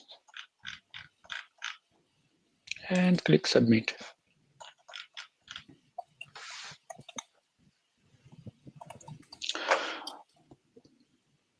Okay, while the stack is being deployed, let's examine our network diagram. We can see 4 VPCs, and Transit Gateway service is used to connection the VPCs. They are inspection VPCs, egress, central egress VPCs, and 2 spoke VPCs. This setup resembles our configuration in Labs 1 and Labs 2, but here VPCs are used in place of subnets. And this requires us to configure inter-VPC routing. Inter-VPC routing configuration with Transit Gateway seems a bit more complicated. We have more routing tables, 2 routing tables in each VPC, and additional routing tables in the Transit Gateway. The network diagram seems complex, but in general, it's very similar to what we did in the previous labs. You can see public subnets here in ingress VPC. We can see firewall subnets in inspection VPC and workload subnets in Spock VPC. Similar. But quick questions is how the Transit Gateway manages routing between the VPC. And let's look at traffic flows. First, outgoing traffic. I will extend my window. Okay. For example, an instance sent a network packet to a public resources to the internet. The packet reaches the transit gateway attachment, and transit gateway checks the route table assigned to this attachment. And here only a default route to the inspection VPC attachment. Next, packet arrives to transit gateway subnet via attachment. Via attachment always arrives to transit gateway subnet at first. And here you can see it routes to VPC firewall endpoint and goes to firewall for inspection. From inspection, it comes to firewall subnet, and according to routing tables, the packet goes to transit gateway. It arrives to this attachment, and according firewall route table, the packet for the internet directs to central gateway VPC attachment. It's here. Here in the packet in central ingress route VPC attachment, we can see only one route, default route to NAT gateway. And packet goes to NAT gateway, and from NAT gateway it returns to public subnet, and according to these routing tables, it directs to internet gateway and goes to the internet. For incoming traffic flow, a packet arrives at the internet gateway, which maps public IP address to private one, public IP address of net gateway to private one. And according to routing table, it goes to NAT gateway. NAT gateway makes address translation, and after the translation, destination IP will be from workload subnet, maybe Spock A, maybe Spock B, and it has address 10.1 or 10.2. And according to the route tables, it goes to inter-VPC route to transit gateway. You can see it arrives to this transit gateway attachment, central ingress route attachment, and only one route for our local traffic to VPC attachment. It arrives to Transit Gateway subnet again at first. You can see default route to VPC endpoint and firewall, and it goes to firewall for inspection. After inspection, it comes to firewall subnet, and according to the route table goes to its attachment, and you can see there is direct routes for our VPC, for our packets to SPOC VPC and SPOC A VPC or SPOC B VPC.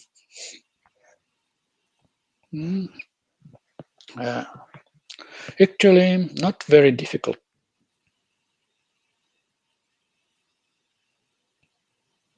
I stretch my window, shrink my window, and let's look at CloudFormation stack is completed now, and we can go next. You can see we have 4 VPC created. We have Transit Gateway. Transit Gateway created. We have route tables created, but with only local routes. And we have to update with our routing tables.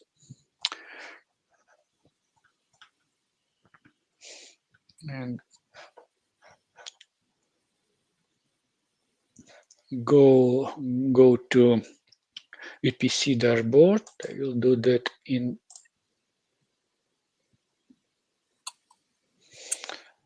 another tab. Enter VPC.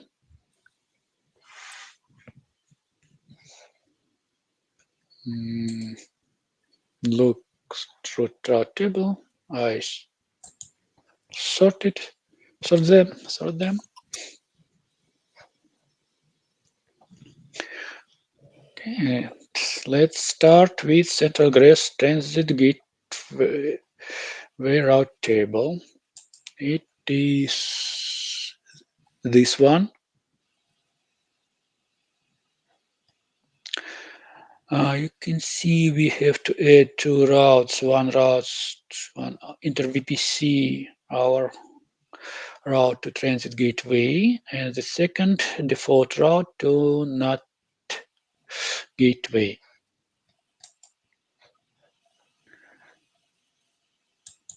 Select this route table, select routes, edit routes.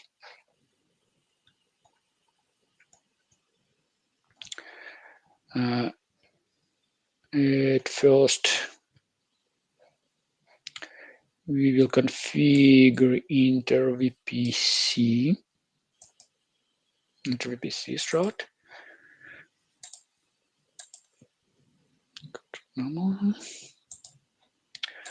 Target Transit Gateway.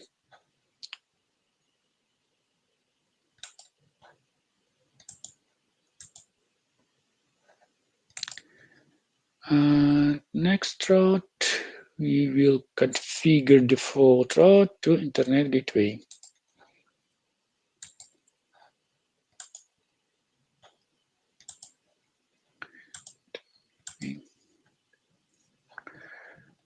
Save change. Let me check again.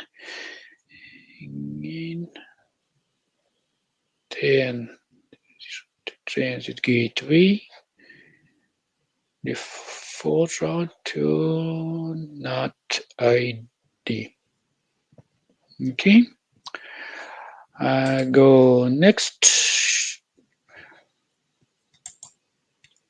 Going to Central Address Public Route table.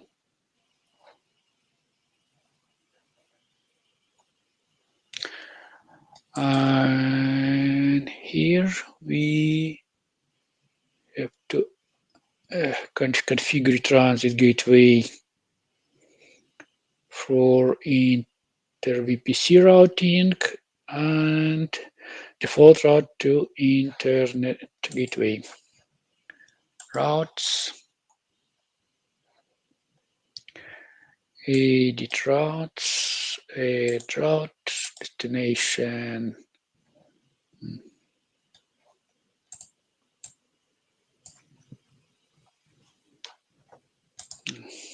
Just copy paste. Target transit gateway. Gateway, add route, destination default route, and we will select internet gateway. Okay. Save changes. Let we check.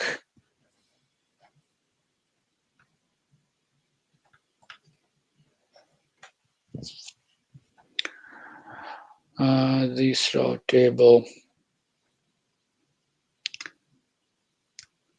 central Grace public route table. This route to inter-VPC route transit gateway, default route to internet gateway.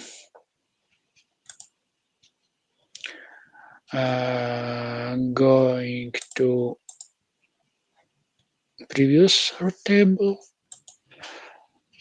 and looking at routes, default route to net. Sorry, why? It's mistake.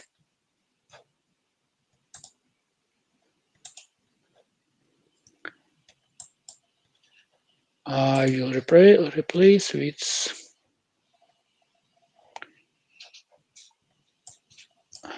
NAT gateway.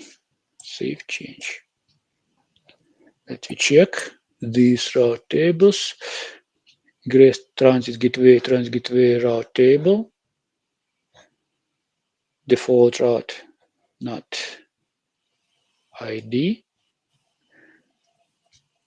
And inter-VPC route to transit gateway. It was good that we checked our configuration, that I checked my configuration of routing. Okay, and we can go next. Now we will configure inspection transit gateway route table. Select here. We have to add just one default route to VPC endpoint.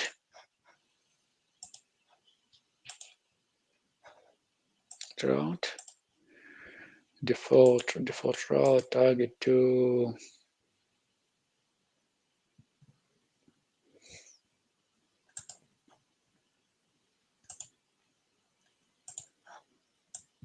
endpoint. Save.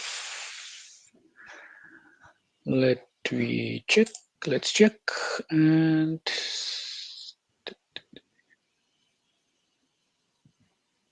and go to route table. Go to next. Routes, edit routes, and we have to configure default route to transit gateway.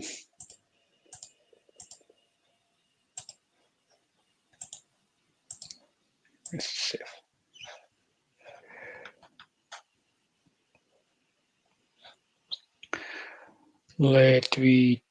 Let's check our configuration. This one.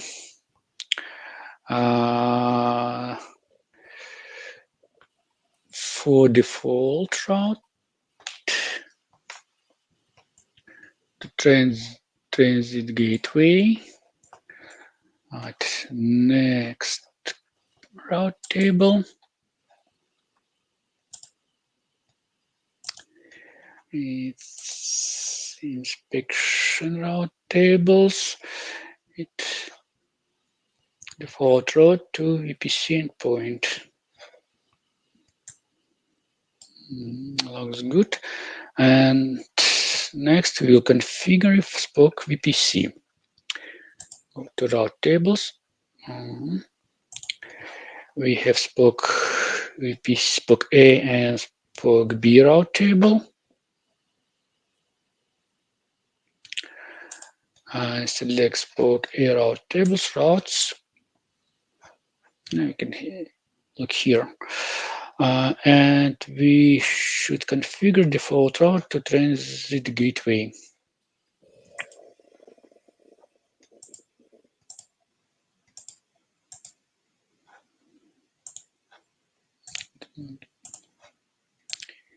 Save change.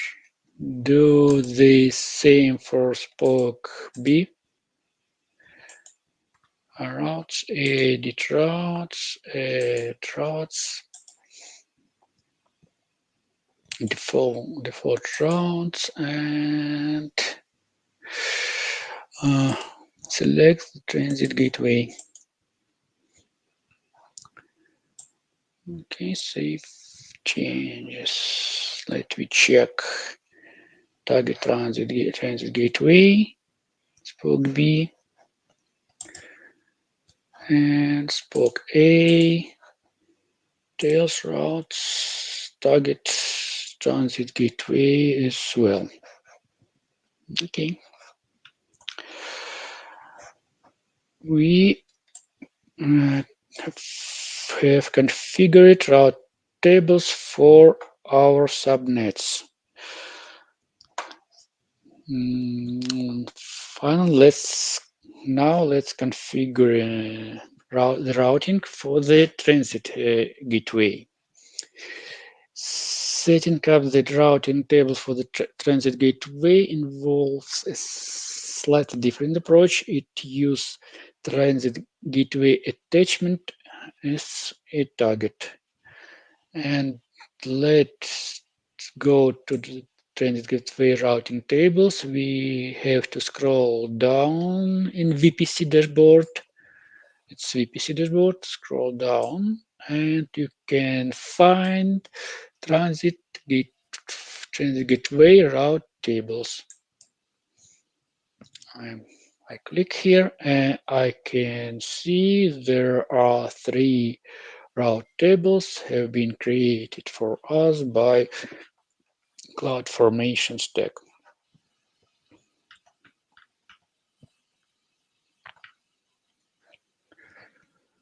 Okay, and let's start from Spoke inspection route table.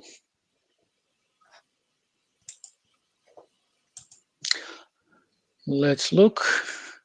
Each Spoke inspection route table has only one route to the inspection VPC attachment. Okay. We go to routes tab,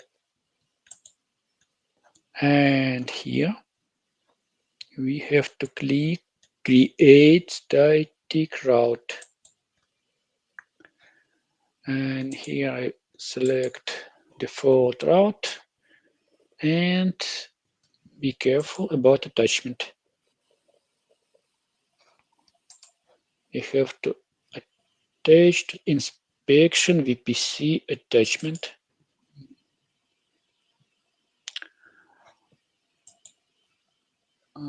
Spoke, this one.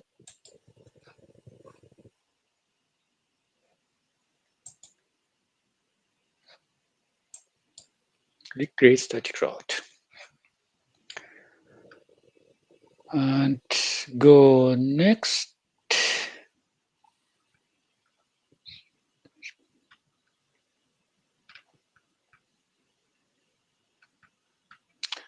Now we will create firewall route table. This one. You can see we need to add 3 routes in this route table.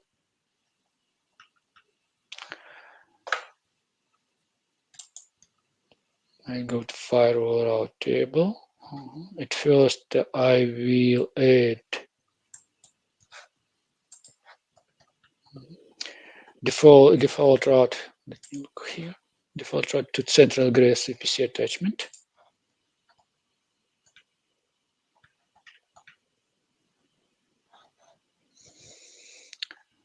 Create static route. Default route. Select central egress VPC attachment. This one. And create static route. Next, we have to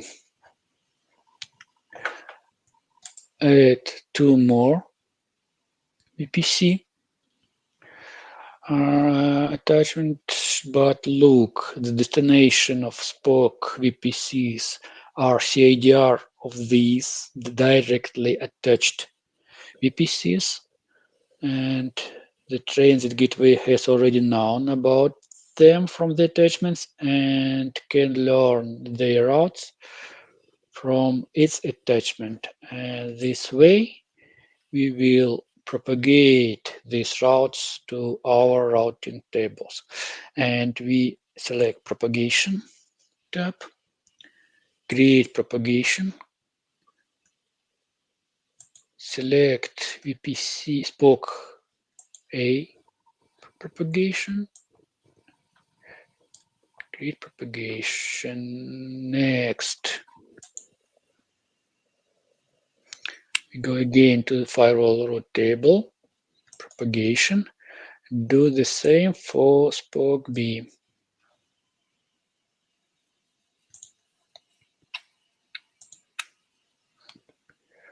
Create propagation.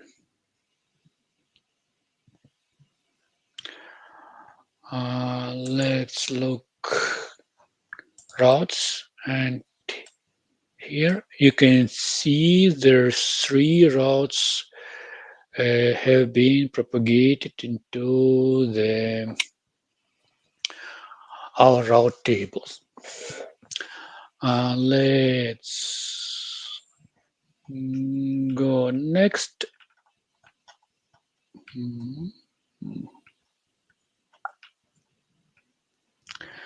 And we will update now the central ingress route table.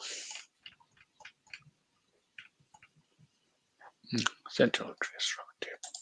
Yeah. Here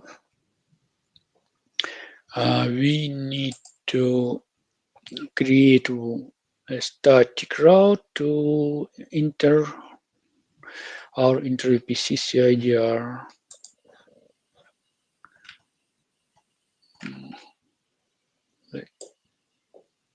Copy paste it. And routes, create static routes. Control. And select inspection VPC. Sorry. What's what attachment? This attachment, central egress attachment.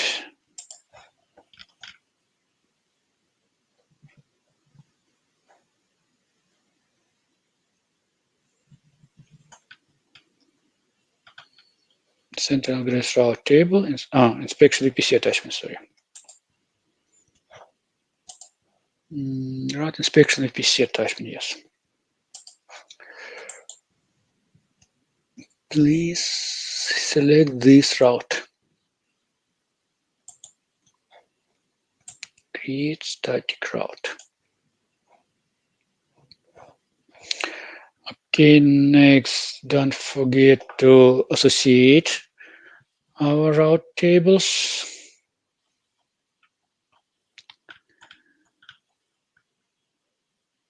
go to route tables, go to what first, let's see it.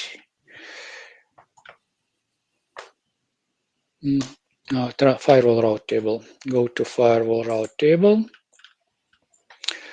I'll create association. It's here. To check firewall route table set with inspection VPC.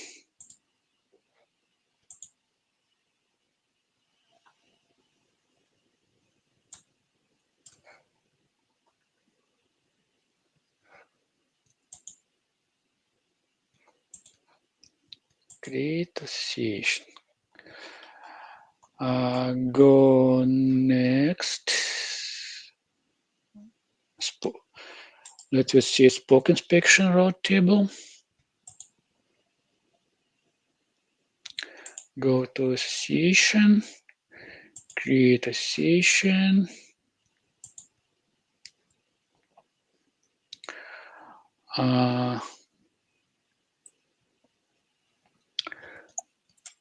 Spoke route table. Okay, it should be associated with spoke A and spoke B VPC. And select spoke A VPC.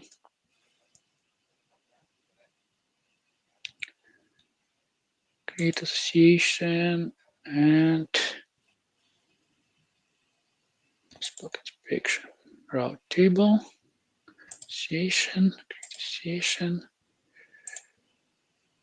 Spoke B, create association.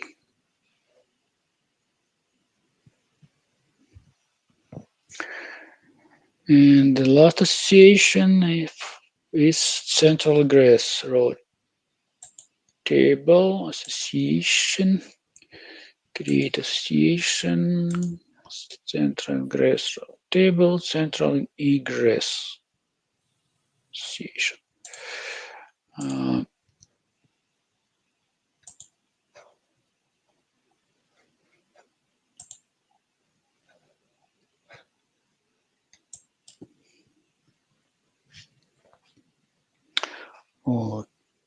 Okay, we configured routing within AWS Transit Gateway, but let's check it. I open the diagram and let's start from spoke inspection route table. Open spoke inspection route table, click routes. You can see only one route to attachment, Transit Gateway attachment. New tab, and what's attachment? It's inspection VPC Transit Gateway attachment.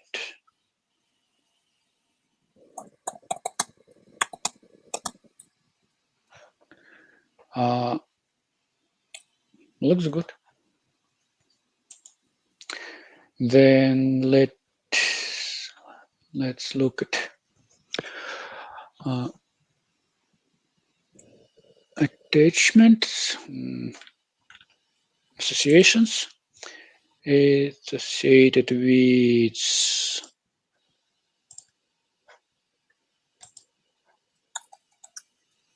spoke B and associated with spoke A. Looks good. Going to central egress route table. Here, let's look at routes. Enter VPC routes to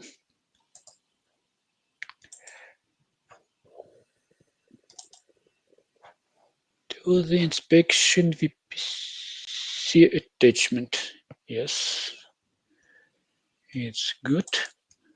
And association tab console, and let's check Central Ingress VPC association. Good. And the last one, routes, default route into Central Ingress VPC. Spoke A route to Spoke A VPC. Spoke B routes to the Spoke B VPC. And looking association. It has only one association with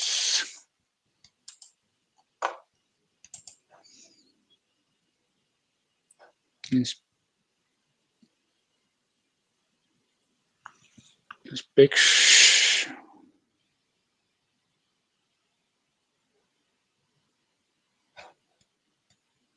VPC. Sorry. Let's back. Firewall route table.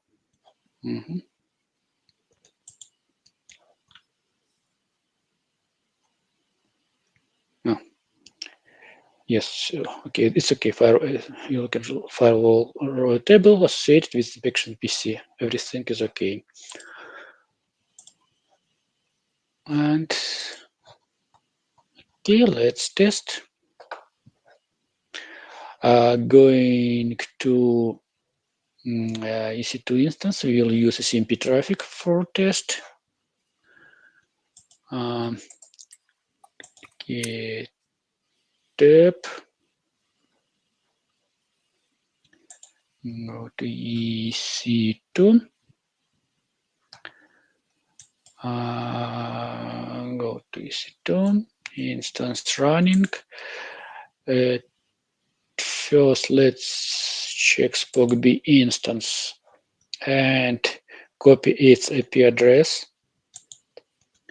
We will use it for destination for ping. Then select Spoke A address and try to connect.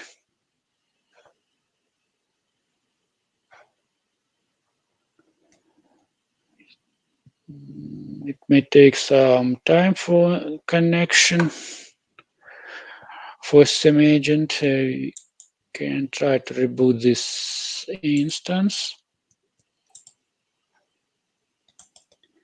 It might help us. Again, click to connect. We are going to ping from Spoke A VPC to Spoke B VPC. I'll refresh my.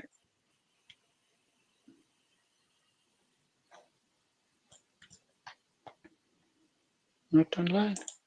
Oh, something wrong with our configuration. Oh, no, connect. Okay, I see orange button, connect. It means we configured our routing properly, and we can connect EC2 instance Spoke A. I hope you're the same page.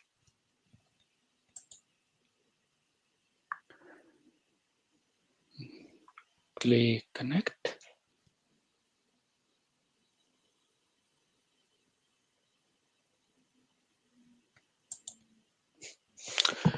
And ping.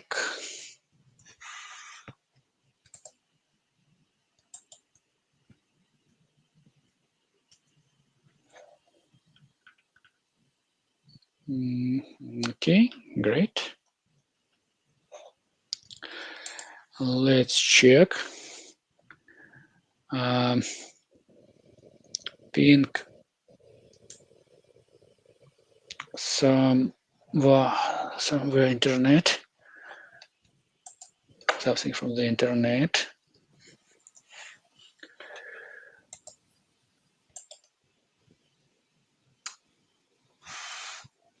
It works. It works. And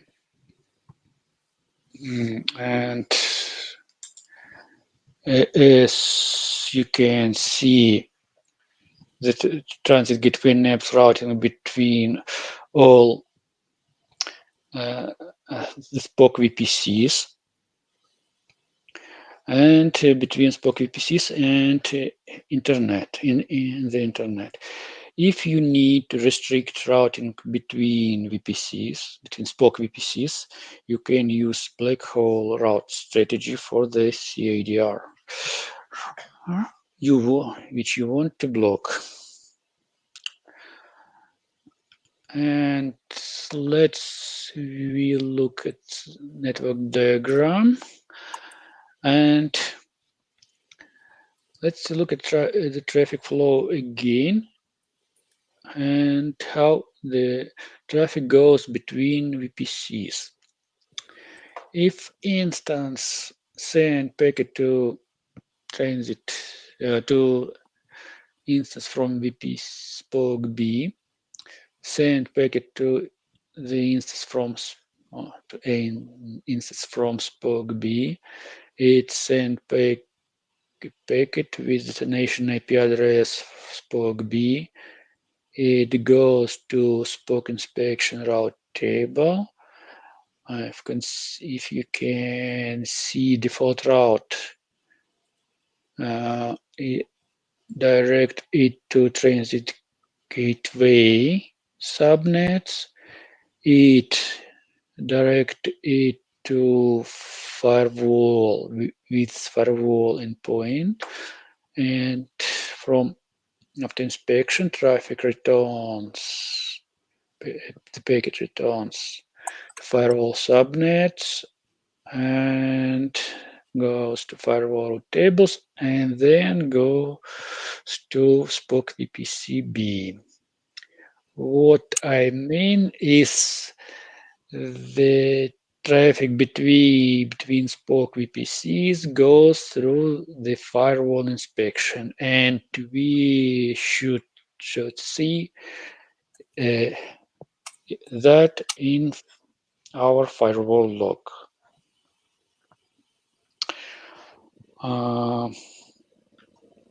We already familiar with checking firewall log and with a CloudWatch, and going to CloudWatch and do that another tab. Just enter CloudWatch.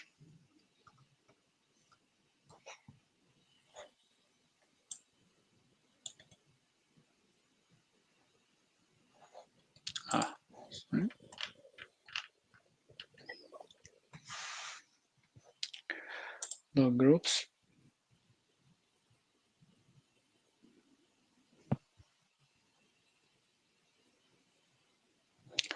We can see two log groups, and let we check alert group at first.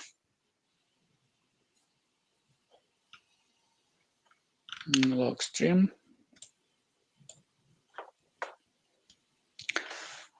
And let's check the first one, and you can see it is our request, ICMP request from Spoke A to Spoke B.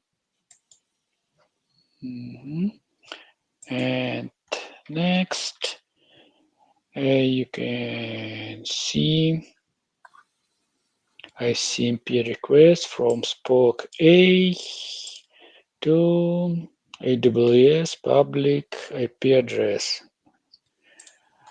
Okay, it is alert group. You cannot the message received in alert group before then they got to flow. But let's check, maybe we have information in flow group. Let's filter by ICMP.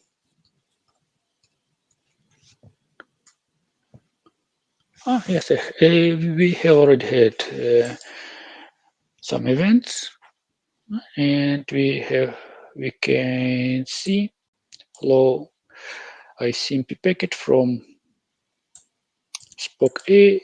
Its response from spoke A to spoke B ICMP. Okay, it's good. I hope we are on the same page, and we can go next. And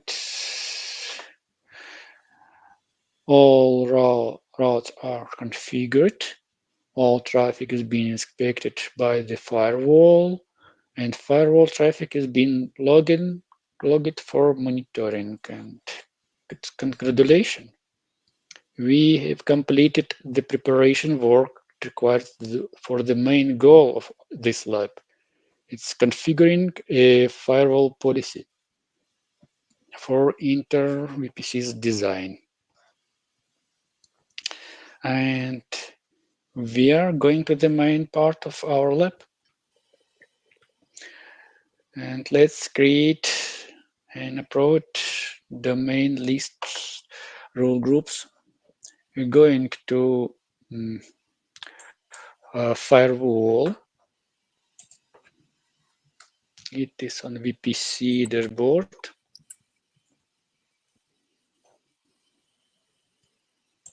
Firewall.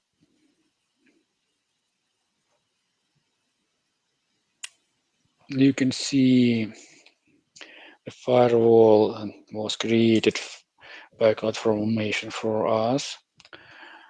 I'm going to firewall policy setting. Create stateful rule group.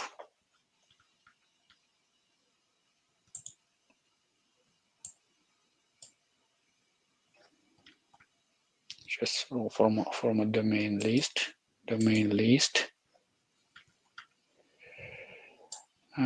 Copy paste name.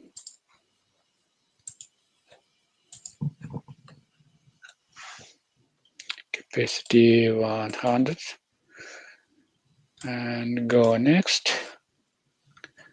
Next, we just copy paste.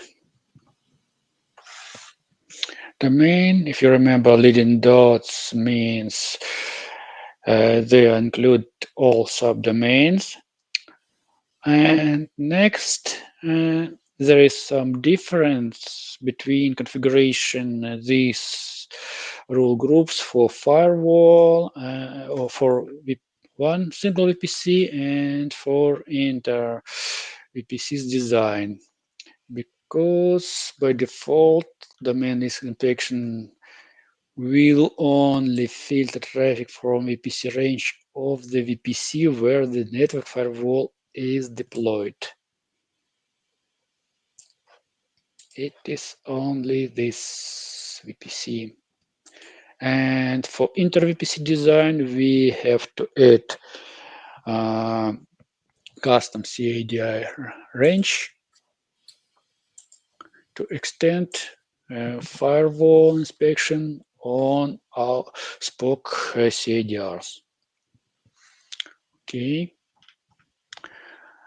And go next. Go next and go next. And create role group.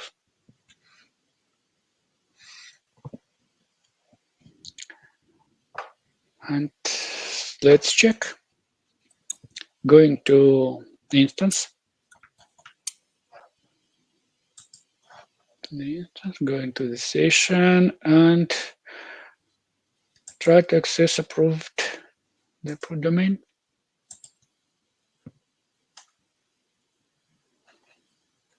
Oh, a lot of information, but it means it works. And try to access an approved domain.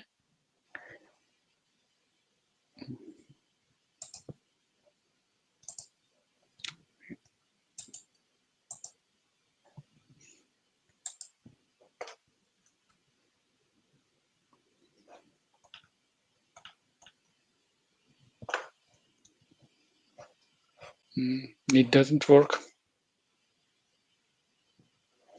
What we expected.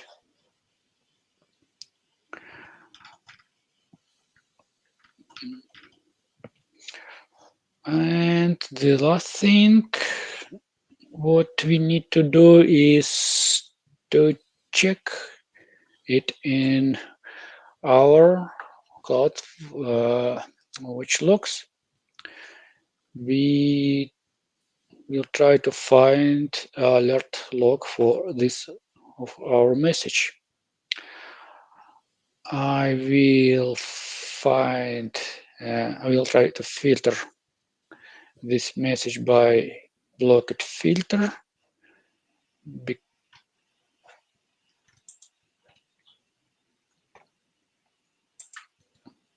Going to alert, logs, refresh, and block it.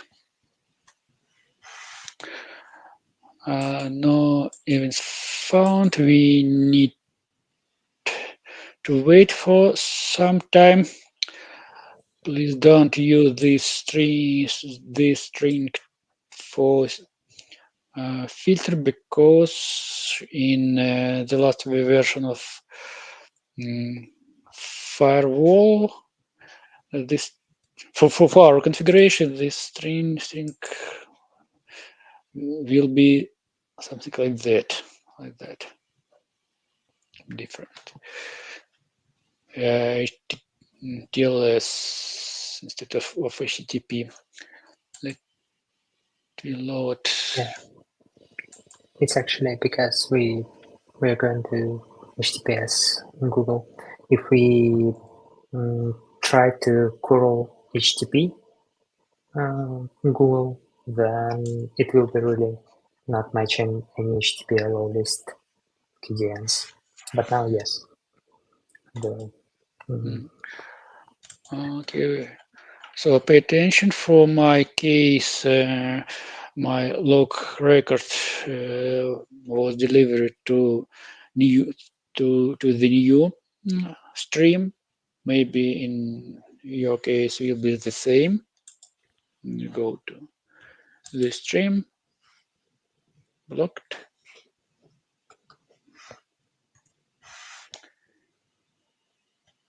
And you can see